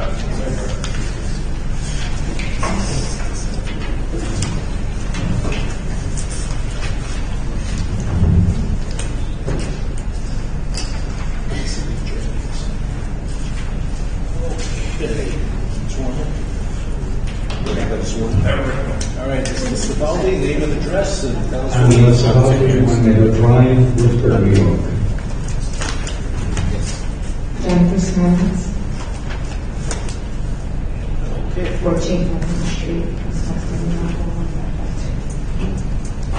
Good morning again to the board.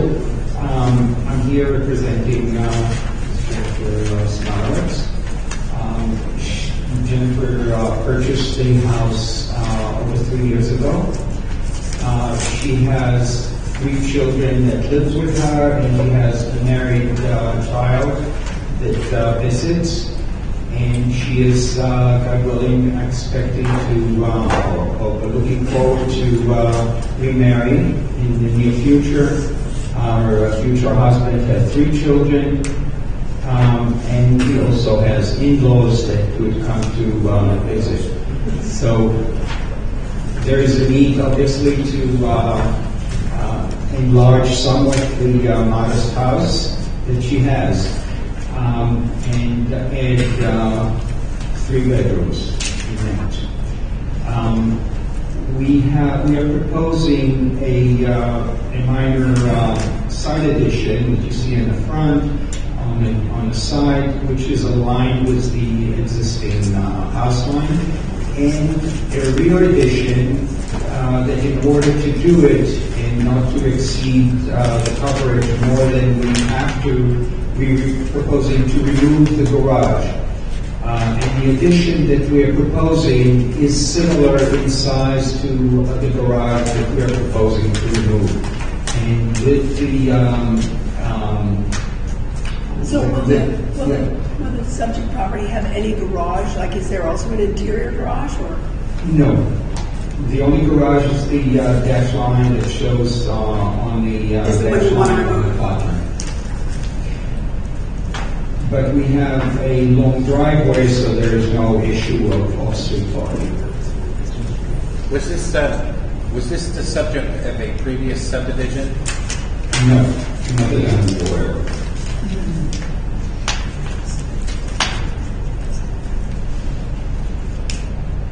So what we're proposing, if I take you through the plans just very briefly, if you look at drawing A3, you'll see in the rear that we are doing a new kitchen and a new dining room, and and extending to the back, and we're maintaining the existing lines of the house, both on the north side and the west and the east sides.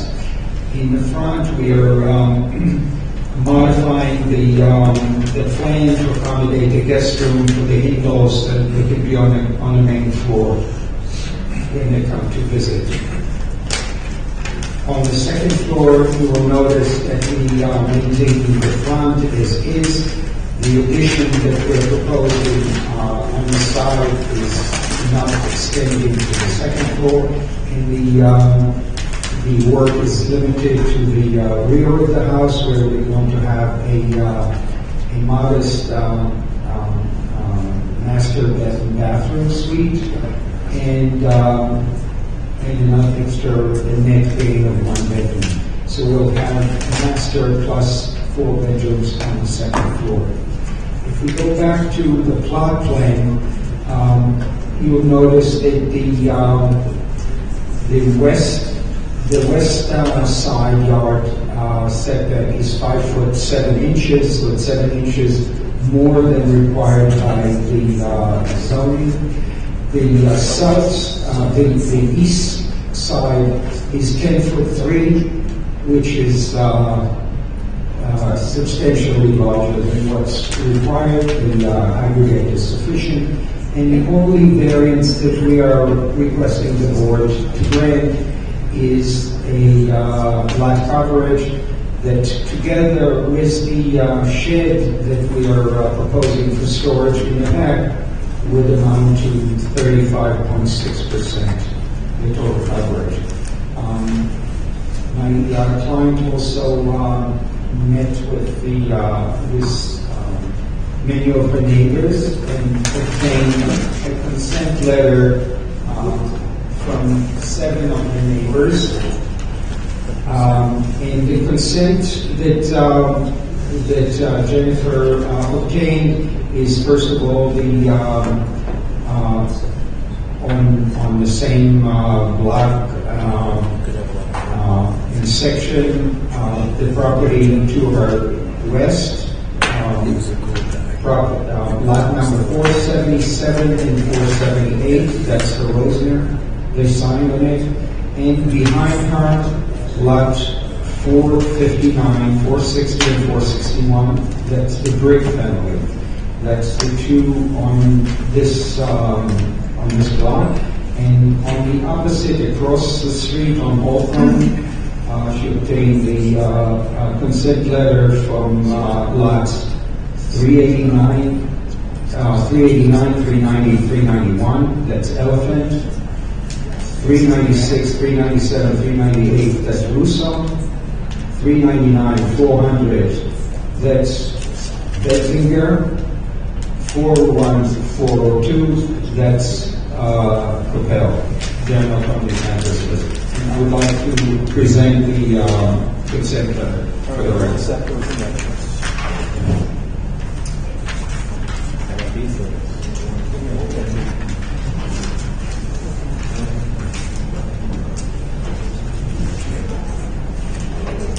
Mr. Sabaldi,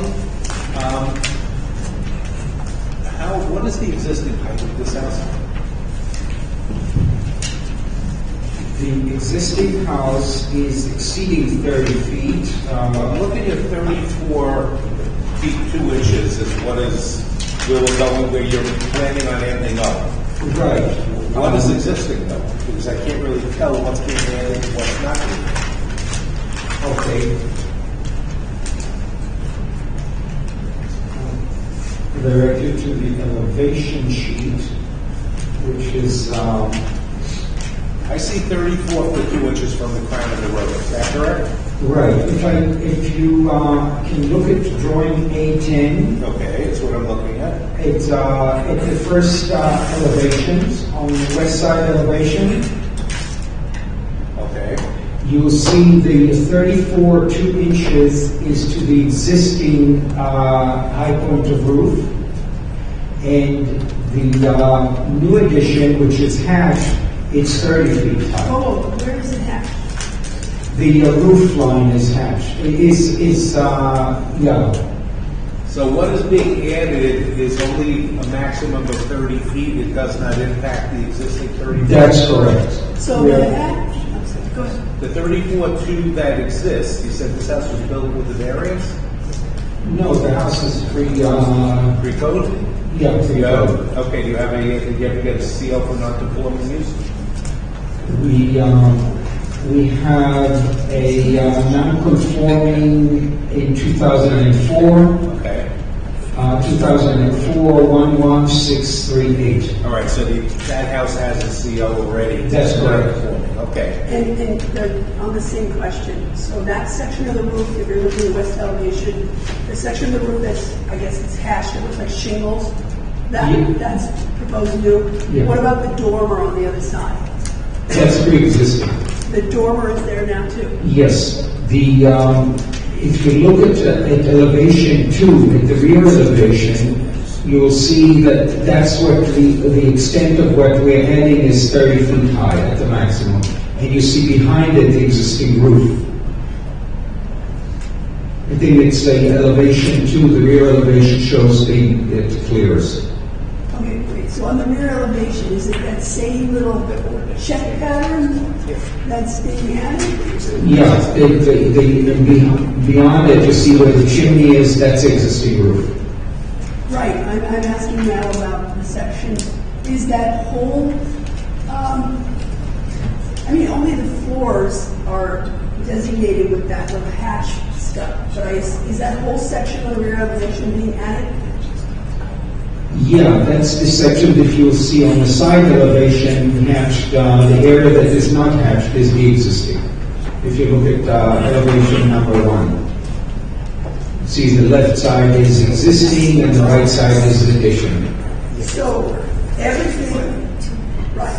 So on these elevations, where it is only one exists. Anything that's hatched by those little squares That's correct. or by That's line correct. is all proposed new. Hey, that's correct. Okay. All right, continue. I believe that's all we had to present. Okay, so your lot area occupied proposed is what? It's with the shed, with the 12 by 12 shed, it's the total coverage is 35.6%. Okay, we're 27.5. This is the Res B. Yes. All right, and that's your case. Yes. Okay, obviously, we have a number of people that are here. I was saying there are also a number of emails. I don't know if that's in the people that want to speak, but there are also a number of emails here that were objected. So if you want to review these while they're We have obtained copies of I'll give you an opportunity when they're done to summarize and answer. Okay, so let's go first. Come over here. Would you mind just, how many people live in this house? Currently, it's Jennifer and 3 children. I heard you mention about potential husband, so I just wanted to know that. That's all I need to know right now. Okay. All right, name and address. Mrs. Smart, 12 Hawthorne Street. Okay. Tell us what you have to say. I also have some photos that I'd like to submit to the That's fine. You can submit photos. Did you take those photos? Some are from Google Area View, and the others are personal from mine, yes. Okay, and as far as you know, they fairly and accurately depict what is really there? Yes. All right, so we're going to accept those in evidence. Tell us what you want to say. Good morning, Chairman and members of the board. I reside at 12 Hawthorne Street next to Jennifer Salas. Thank you for allowing us to speak today. I would like to just start off by saying we are very neighborly. This is nothing personal. I've spoken to her. My husband and I have some concerns. So I'd like you just to hear out my point of view and concerns today. The request to extend the rear of this home is going to cause an obstruction to my home and from multiple places. My kitchen, my bathroom, my second floor hallway. The kitchen window currently right now, I rely on a lot of sunlight that comes into that kitchen window, and as well as I'm able to see the sky and the tree and everything that's there. I have a beautiful view. If that house is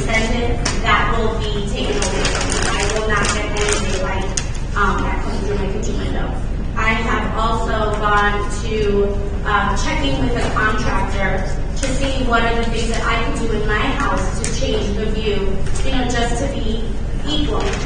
My kitchen window cannot be changed from that side of the house. It's facing the west, so that's where it's going to stay, no matter if I move it up or down.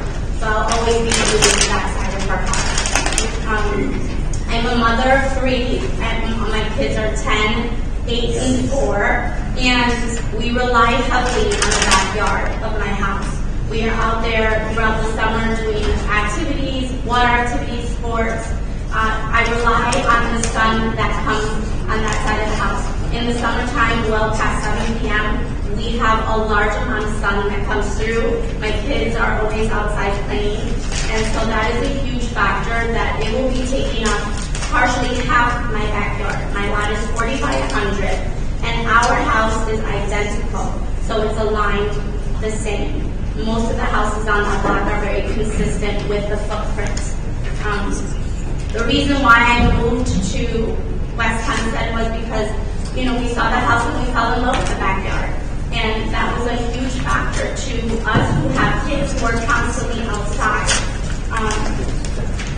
We're very considerate neighbors. We've taken care of our property. We've also gone to the point of trimming the trees that are on our property that hang over on her side of her garage, just to be considerate. I did talk to her and I did explain to her that we do have concerns.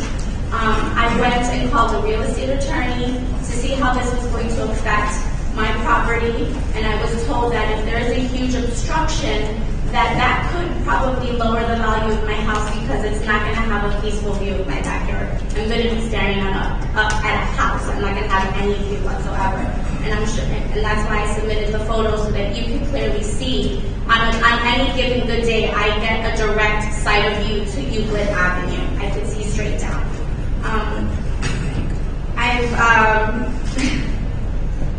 My kids are very important to me, and I don't want to get emotional, but I don't want to, this is going to affect the quality of life for my family. And so that's why I'm here to express that. I just want you to take into consideration my points today is that the obstruction of my view, the obstruction of the sun, the air quality will change. I get a beautiful breeze on the second floor when I open up the hallway window, which will obstruct that now. And the daylight that I depend on in my kitchen because I have one window. And so I would really ask that you please hear on why I am opposing this permit, just because of those points that I said. And my husband says if he wants to. All right, before we go on to that, I just want to make a couple of comments just so you understand. We are here looking at this variance, and there's only one actual variance that we're asking for, which is called lot area occupied, which means that they're asking us to permit them who build on more of the square footage of the property than is permitted by the zoning ordinances. And the issue is they're not asking for what they call a side yard variance, and not asking for a rear yard variance or height variance, which means nothing is, if they were to lop off 5 feet of their extension on the side opposite you, they could build what they're proposing without being here today. So I just want you to understand that that's what we are here looking at, are lot area variances. If they were coming too close to the property line, that will be a little bit different, or it was what they call aggregate, or too close to the rear yard. These are all things that we would consider, but we are limited only to what is before us. So I understand what you're saying, and we sympathize with what you're saying, and I don't know what the rest of the board's going to do, because we haven't even discussed the case yet. Obviously, we haven't heard it yet. But I just want you to be aware that our limitations are that we're really here with 2 lot area variances, and that's it. All right? All right, thank you. All right, sir, you're up. Hello, Chairman and board members. My name is Roy Rivas of Hawthorne Street, West Hempstead, New York, 11552. I guess I just want to explain, our quality of life where I moved my family from Queens in 2018 to find a home for our forever home. And part of the reason our home was our backyard. And my kids were with us when we decided on this home in 2018. you know, I'm blessed that we were able to purchase this home, and we had it through the COVID stage where we had to be home and we had a backyard to enjoy and everything. And I guess I'm going to touch on a lot of things that my wife has touched on, like our quality of life in our backyard, the sunlight, setting on the west, being able to enjoy, and a lot of these things, you know, we wanted for our kids since we come from a two-family home where we didn't have a backyard. We had to share a driveway, and so this is why, you know, we made our move. And I kind of feel like if this is built, we're going to feel like we're back in Queens where, like, I'm going to turn to the right and I see a building instead of it feeling like I have a home. And, you know, and I understand, you know, this is more about a variance. Our backyards are very similar. They're not big backyards. They're probably the two smallest backyards on that neighborhood block. And I feel like I feel like there's not a huge amount of space there, you know, so that's all I have to say, and I hope that the chair members understand our concerns. Thank you. Thank you. Thank you so much.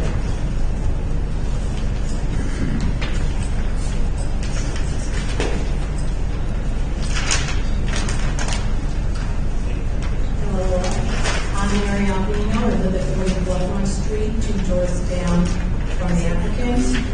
I do want to say that based on us being here in October for the hearing, I am a little disappointed that we did not have our say. We were encouraged to speak to Mr. Hoffman, I believe is the architect's name, to hear because he asked for an adjournment because he saw there were emails of not, you know, being happy about this. We spoke at length in the hallway, and I find out in calling the office that no, there were no changes resubmitted for this extension of the home. Now, I understand what you're saying, that the only thing we will be addressing is this percentage that is built on this property and awarding that variance.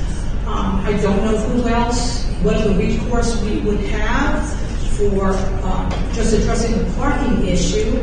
Now I'm hearing that there are going to be other members living in this home from time to time, which is a lovely thing. But if anyone has traveled down on Hawthorne Street, there is no other parking now with who is on the street. My car was just sideswiped because of the narrowness. So now we're living in a larger home, allowing additional members, a change in the family life that will be occurring. This building will also completely affect our quality of life with reuse on yard all the time. It will be looking at just a wall in our yard, which is not pleasant at all. You spoke about having a one-car driveway. I never see that driveway being used. It's a very narrow driveway as is. So now we're speaking of all these other multi-cars, other adults in this home, that where is this, all this parking going to take effect? This is a one-family home street. So that, you know, that's also a concern. I believe that this extension is clearly out of character for our side of the street. They're old homes. We're on 40 by 100. If you look in the front and the back, we are all at the same size footprint, and that's a beautiful thing. So that we're all enjoying our space that we have bought. I'm a homeowner there for 37 years. So, again, I'm trying to reconcile that the panel is saying there's only so much you're going to address, and being in the position to approve or disapprove. But it really will be, it sounds like it's a lot more than what's technically allowed, and I would respectfully ask that this exceeding amount that is already on the books that is allowable would not take place. I don't want to see any of it. being extended, unless maybe it's a deck on the back of the yard. I understand there's sleeping quarters in the basement. Will this become, with this extension, additional sleeping quarters in the basement? I mean, the whole dynamics of this building is concerning. So I appreciate you allowing me to speak today, and I truly hope that I wish this homeowner the absolute best, good health, happiness, but by this is affecting others in a most negative way. So thank you very much. Anyone else?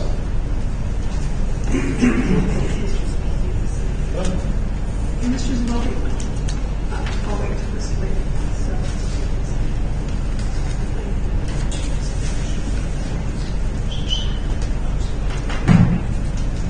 Okay? Speak loudly.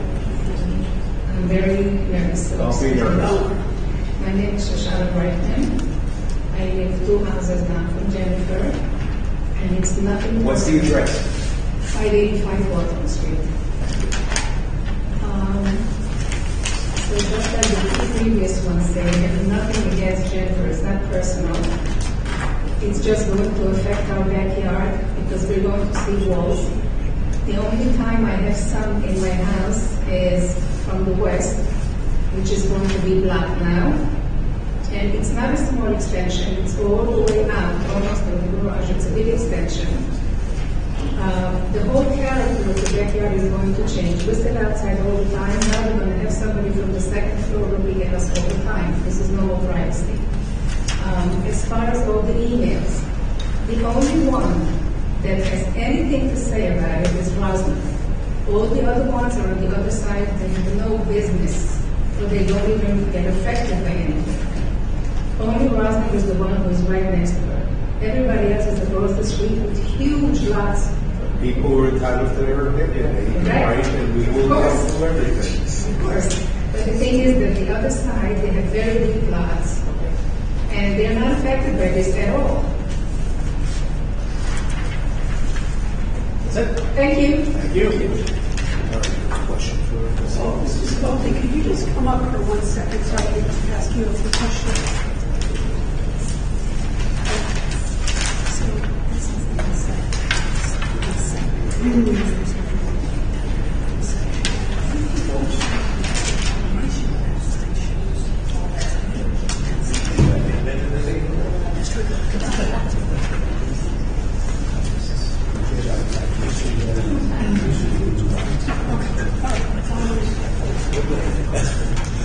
I'm just looking, I see you have security in the neighborhood. I just didn't know. I hope that was helpful. All my pictures are all taken. How would that be? How would that be? No, I'm saying.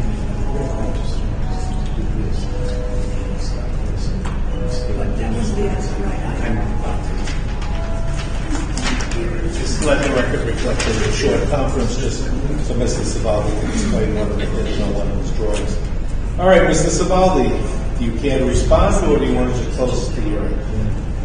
I think you expressed the argument before. We pointed out that we are keeping this 30 feet. I didn't say it for the record. We could have kept a 25-foot rear yard setback. We're keeping 30 feet. So as far as and reduce the other area, of course. So if we were to, in theory, we could have created as of right condition that would have blocked the sun more. I think it's still legal under occupied, though. I don't think that would be as of right. No, I'm saying the area. If I keep 30 feet, I could have reduced the area but left it on that side as of right. We could. We have done a lot of different things, but the point is that you have an application. I definitely understand the neighbor arguments. Any addition is not as good as it was without it. Of course, if you take down the house, it would be even perfect. Mr. Baldy, did you say what the current lot area occupied is? I don't have it exactly. It's, we're removing, No, I just want to know what it is right now. it's about 31%. So it's already over, okay. Yes, it's about 31%. All right, and that's your case, Mr. Savaldi? Yes. Chairman, I have a question. The house is already there. Is there a basement? Yes, there is a Is basement. it furnished?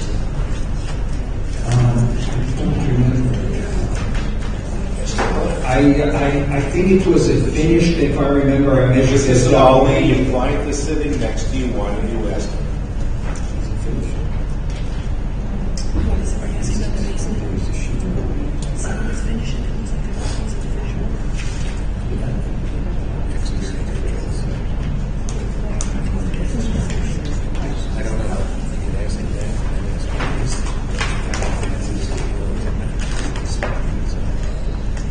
So my understanding is in the past there was a situation where people were sleeping there and using it. On the plans we indicated. Is it furnished? Is it furnished? It is furnished, yes. Okay. So we need to know. Yeah, and I want to point out on drawing A2 that it says existing finished basement, storage use only, no sleeping. It clearly states on drawing A2. Mr. Zolli, when you said, I'm sorry, Is there an outside entrance to that basement? No. There's one proposed. No. Wait.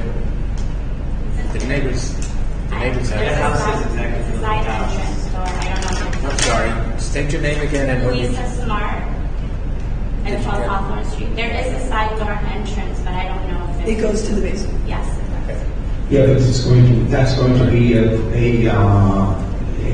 crawl space now. Sorry, a new basement. You're adding an additional basement to what is already there. That's what's on your plans, Mr. Savaldi. It shows that you're adding a basement and you're having a laundry room downstairs, storage rooms, and a bathroom. It's all on the plans.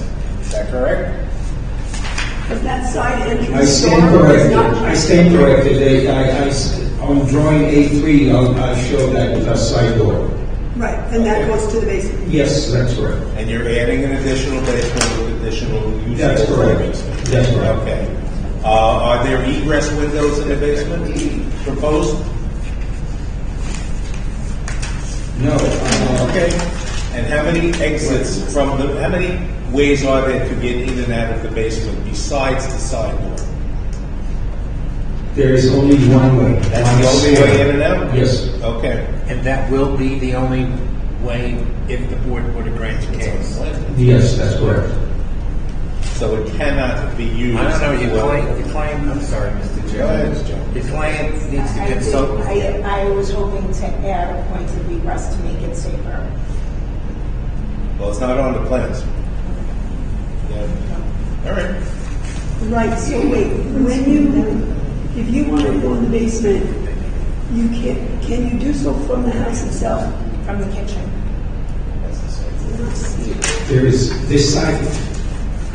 Oh, you can walk over and go to that. From the side entrance, you could go I see. half a flight up or half a flight down. I see. There's a door that's at the top of the stairs, short of where the side door comes in and goes down. You could enter from that door to get to the Yes. stairs. When you said that people used to sleep downstairs in the basement, was that before your client owned it, or was she the owner at the time?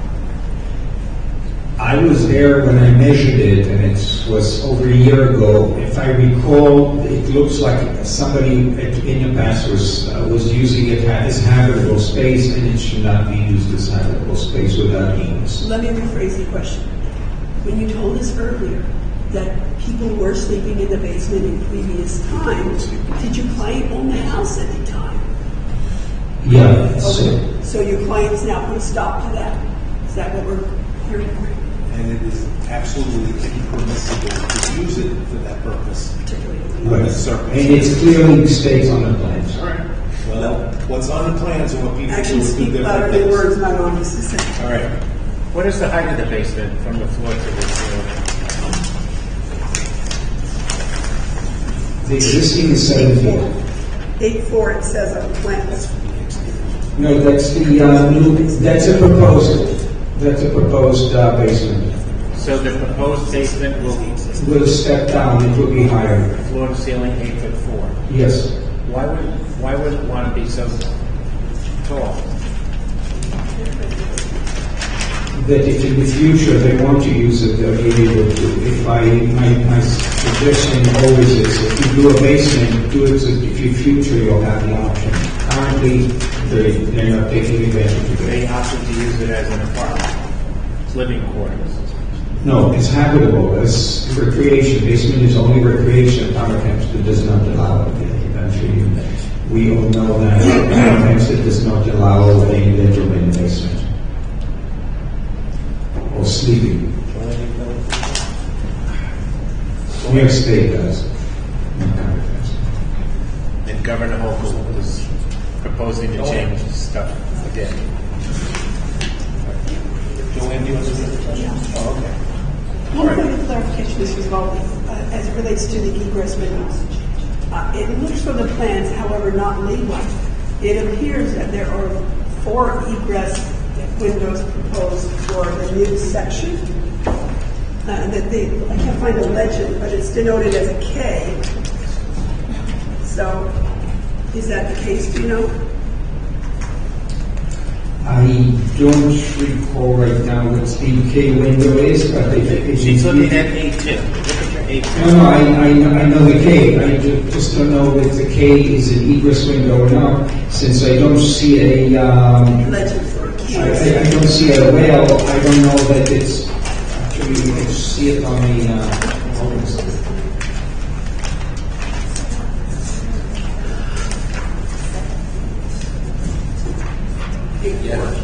Yeah, if you look at the drawing, at the elevation in drawing A10, elevation 1, for instance, or elevation 2, you'll see the K is a basement window.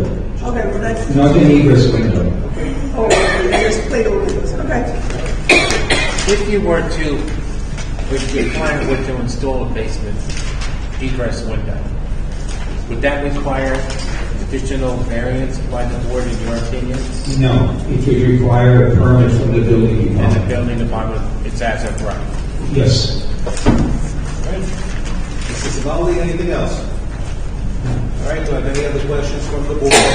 Move that the hearing be closed, the matter be placed on the decision calendar. Mr. Zavaldi, you, your client, and all of the rest of you who signed in on the case will receive a copy of the board's decision by mail once it is rendered. Thank you for being patient and coming and participating. It does make a difference. Second. Second. All in favor? Aye. The opposed and the abstentions. All right, that completes our morning calendar. We'll take a short break and we'll come back and do the decisions. And Mr. Rice, I can't believe it's 18 years. It seems like you just took over for Mr. Rice. Well, it seems like yesterday, but it also seems like 18 years. Thank you.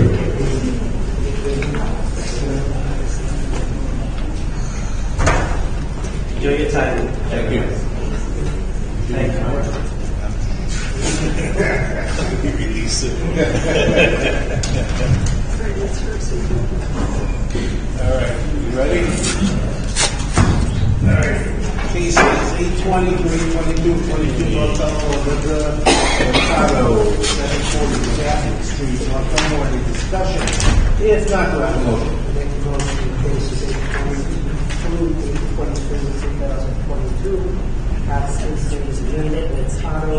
Property address is 740 Taft Street in Belmore. The approval is requested. Same conditions, 5 years.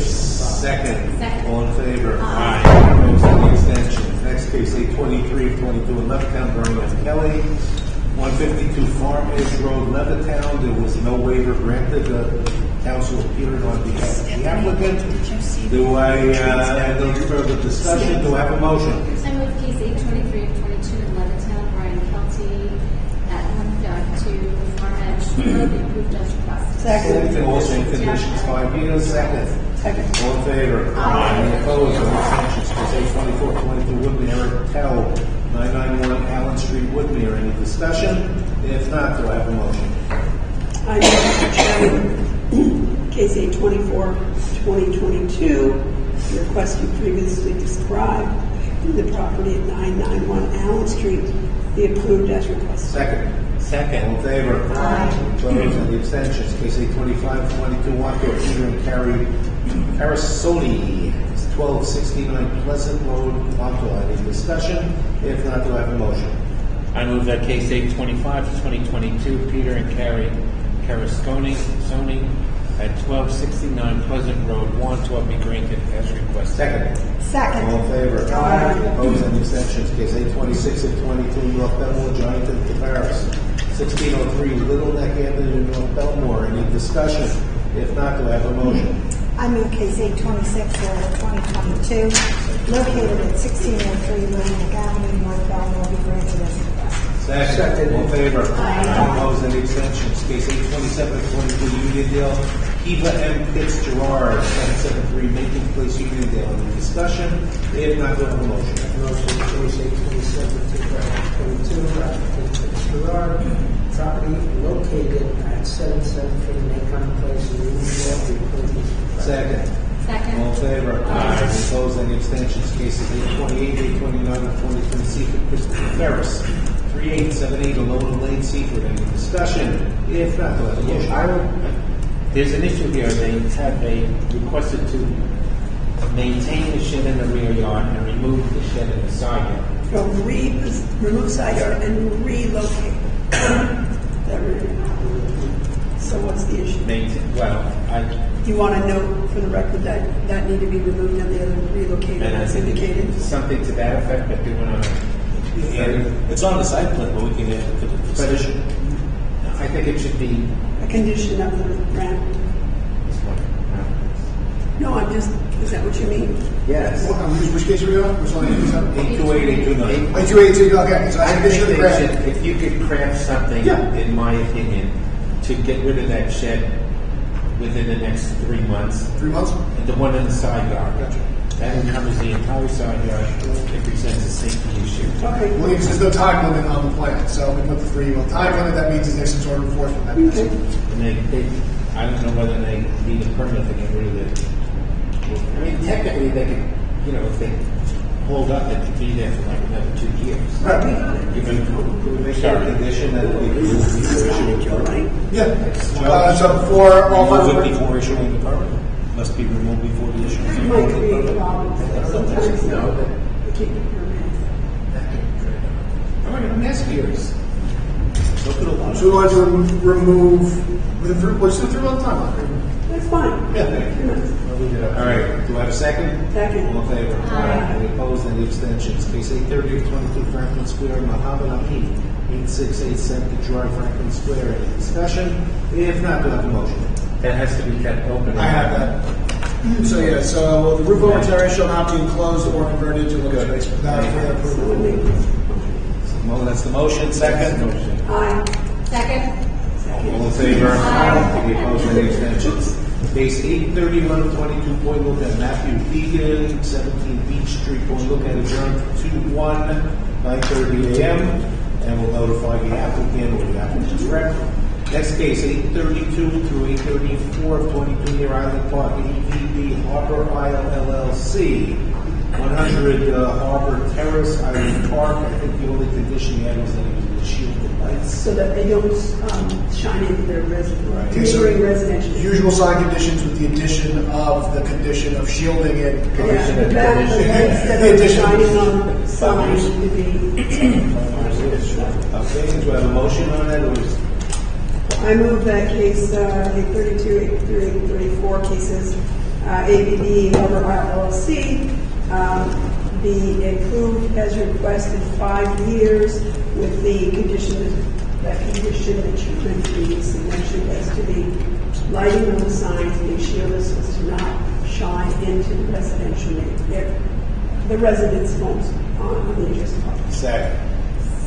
All in favor? Aye. Any opposed? Any abstentions? Case 835 of 22 Seafood Plaza LLC, DBA Mario's Pizzeria, 3842 Sunrise Highway, Seaford. Any discussion? If not, do I have a motion? I move that case 835-2022, Seafood Plaza, DBA Mario's Pizza, 3842. It was a minimal variance, just converting a retail to restaurant, small space, that'd be granted. Second, all in favor?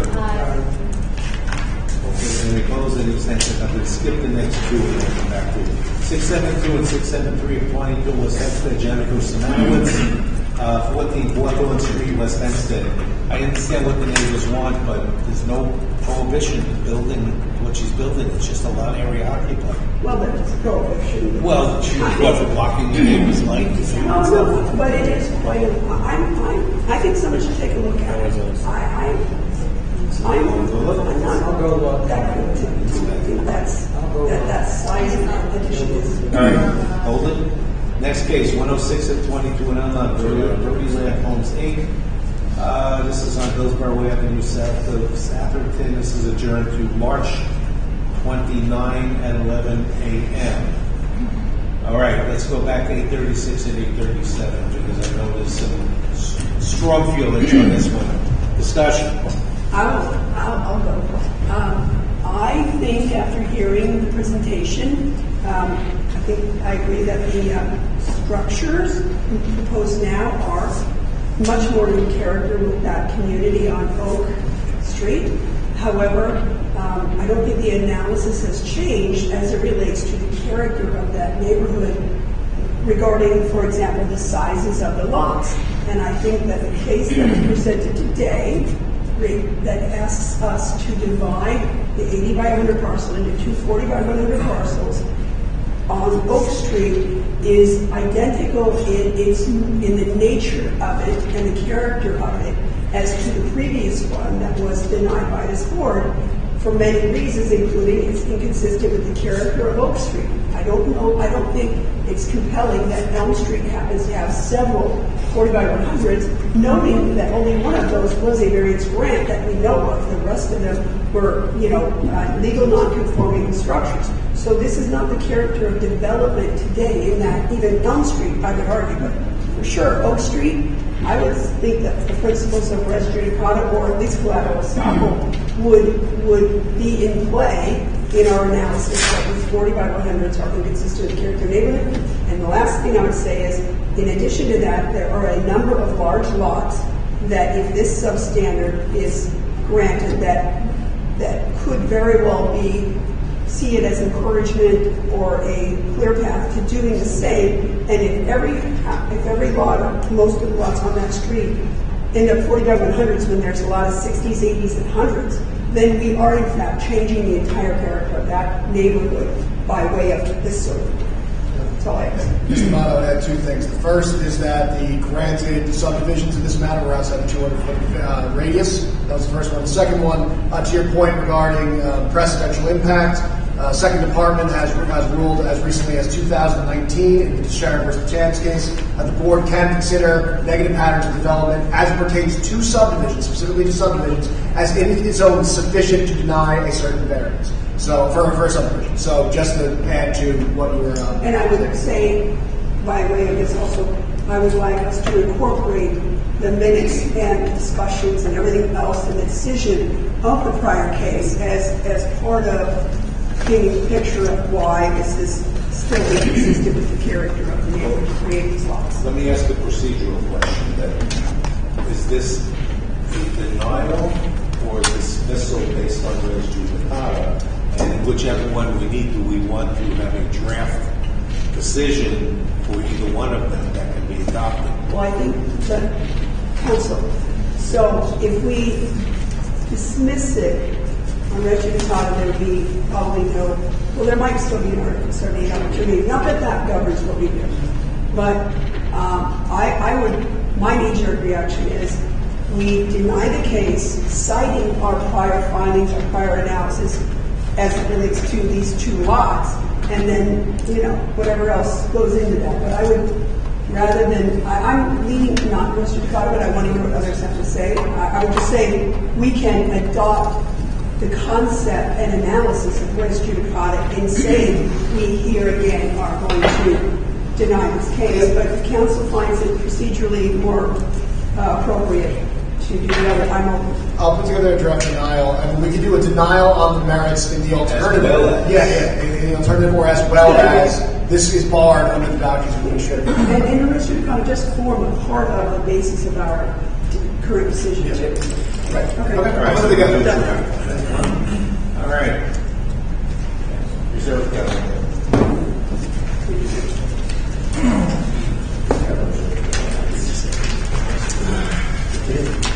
All right. What we got? Nothing on the MCRT case yet. I will. Just a second. I'll leave that decision. Do you want to hold on to that until I would like to. after lunch? Okay, that's no problem. Rain's case, yeah, so what's going on with that case is Christian Brown retained his counsel on this. He's submitting new plans to the building department, which wouldn't trigger a third story variance. As a practical matter, the case that is currently before us this case is very different than what is now about to be proposed. He wants to meet the building department and discuss how big a 2.5 story as opposed to a 3-story structure. So what do we do with this? I don't know, we could amend it, or? It would referral? yeah, be a referral calendar from the building department, and we can recall it. All right. So move to referral. Yep.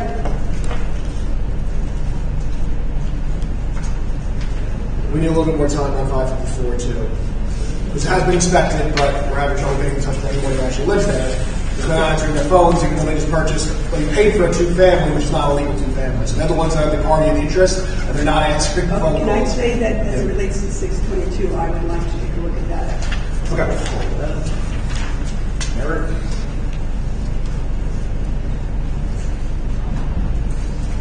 I'd like a little more time to inspect that, if you don't mind.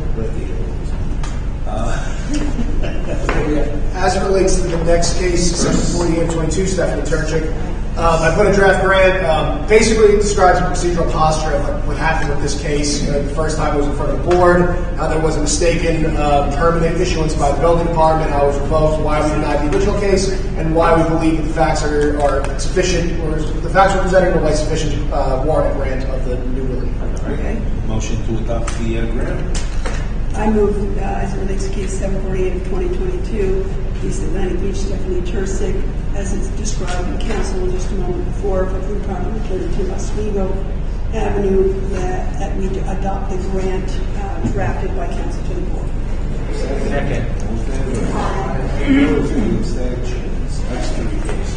Yep, I provided, once again, 3 separate decisions on that. Once again, the first 2, as it applies to Empire Adventure Park and TS Golf, it specifically references Exhibit 1 from 819, which has a list of all the uses that are going to be used at the current mall. And therefore, because these 2 uses are included in those in 819, they were not required to come for a parking variance. And as for the rest of the conditions, it's just simply what was agreed upon at the hours of operation. Okay, somebody want to make a motion to adopt those drafts?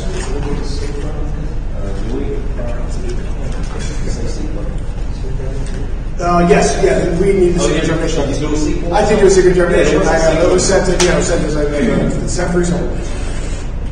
All right, so we have a motion to adopt the sequel. Not negative. I move,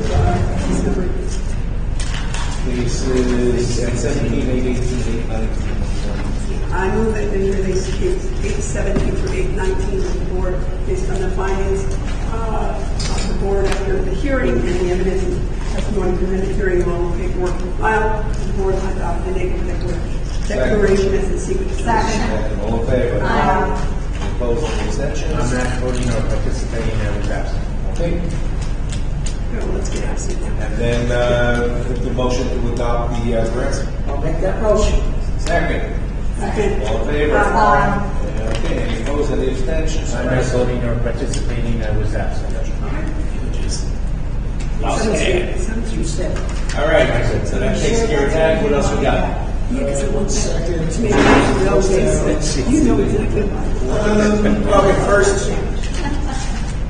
Extension to time. Joe, you gotta work. You did a good job. John did a good job. So I wrote down the time. I wrote down some of the excuses this time. We can pull up quicker. So as it relates to the Chick-fil-A approval for 96 and 499, they're going to the town board for site plan approval, so they still need time to get that site plan through the town. Well, they're all first-time extensions to secure permits. There's no issue about devil's property. Right. Next two are completion of construction drawings, are back and forth with the building department for those two. The next one, 232, 234, subdivision approval with the NCPC. So trying to get that before they get the final permits. And the last one is similar to these two. They're going back and forth with their architect and engineer about construction plans. I guess they're Joe, you have a motion? I move that we grant these aforementioned cases a 1-year extension of time to secure their building permit. Second. All in favor? Aye. Opposed? Any extension? What else? Okay, next thing I have is I was alerted by the national, was the NCPC for the distance? I was thinking extension of time as It was Okay, so the applicant filed restricted covenants in a granted subdivision. Apparently there was a typographical error on the caption regarding the location, the number of feet away from it. We put 440 feet for one, 440 feet for the other. It should have been 440 feet for one and 480 feet for the other. So the caption was incorrect, that's the location. So that would require a modified decision, amending the caption to reflect accurately reflect the location from the I street. move that we adopt the modification to the decision. Second. All in favor?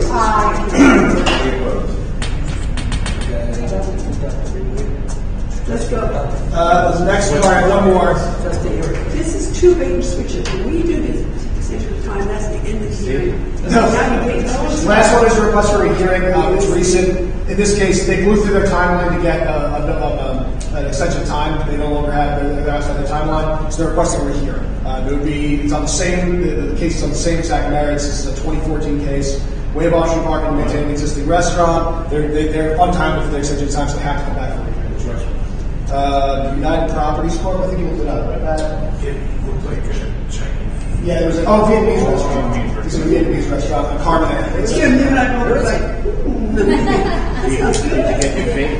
Yes. Let's go. Made a motion to grant the rehearing. I'll make that Any opposed?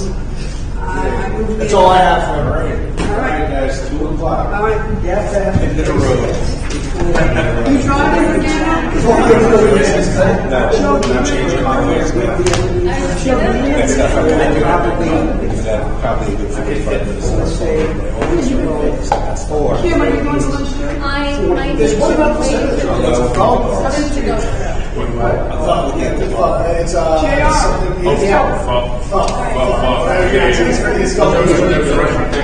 One case that Johnny said, the top was in the top of page 5 that's places. We got what, two subdivisions? We got 2 subdivisions. I don't know what that is. Take it out. 3 subdivisions, I'm sorry. We don't want you times the ocean. That's fine. We don't have any time. That's pretty much now. I'll just leave it on the restaurant. The restaurant.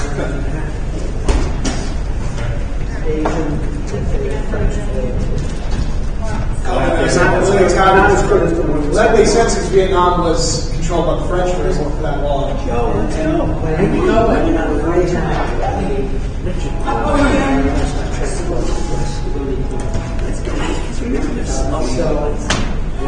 John, is this your jacket?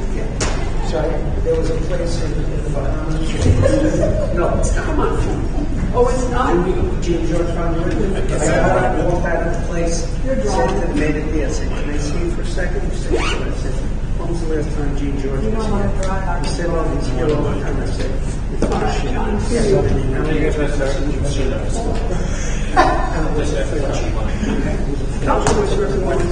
This is what it says. That's Joe. Okay. Oh, that's a funny place. My mother put my nose in If you remember the name of the place in St. Barnabas, my parents went over here. Long Valley. Long I've Valley. been back a couple of times. Long Valley. Outside. Driving because I had my little car. Joe, Big lot? Yeah, the back Joe's one. driving us. The main lot? going with public safety? Joe's going to go to his favorite restaurant. I'll go. He'll have to buy one Yes, soon. let's go. Let's go. We gotta make an appointment and then we meet you guys. Luck. I've survived this far. Okay, done here. Hey, Rob? Yes. You going down to the office? Yeah, I am. Can you ask Dawn to plug this in for me? Should be charged as being over? Not a problem, we'll do it. Thanks.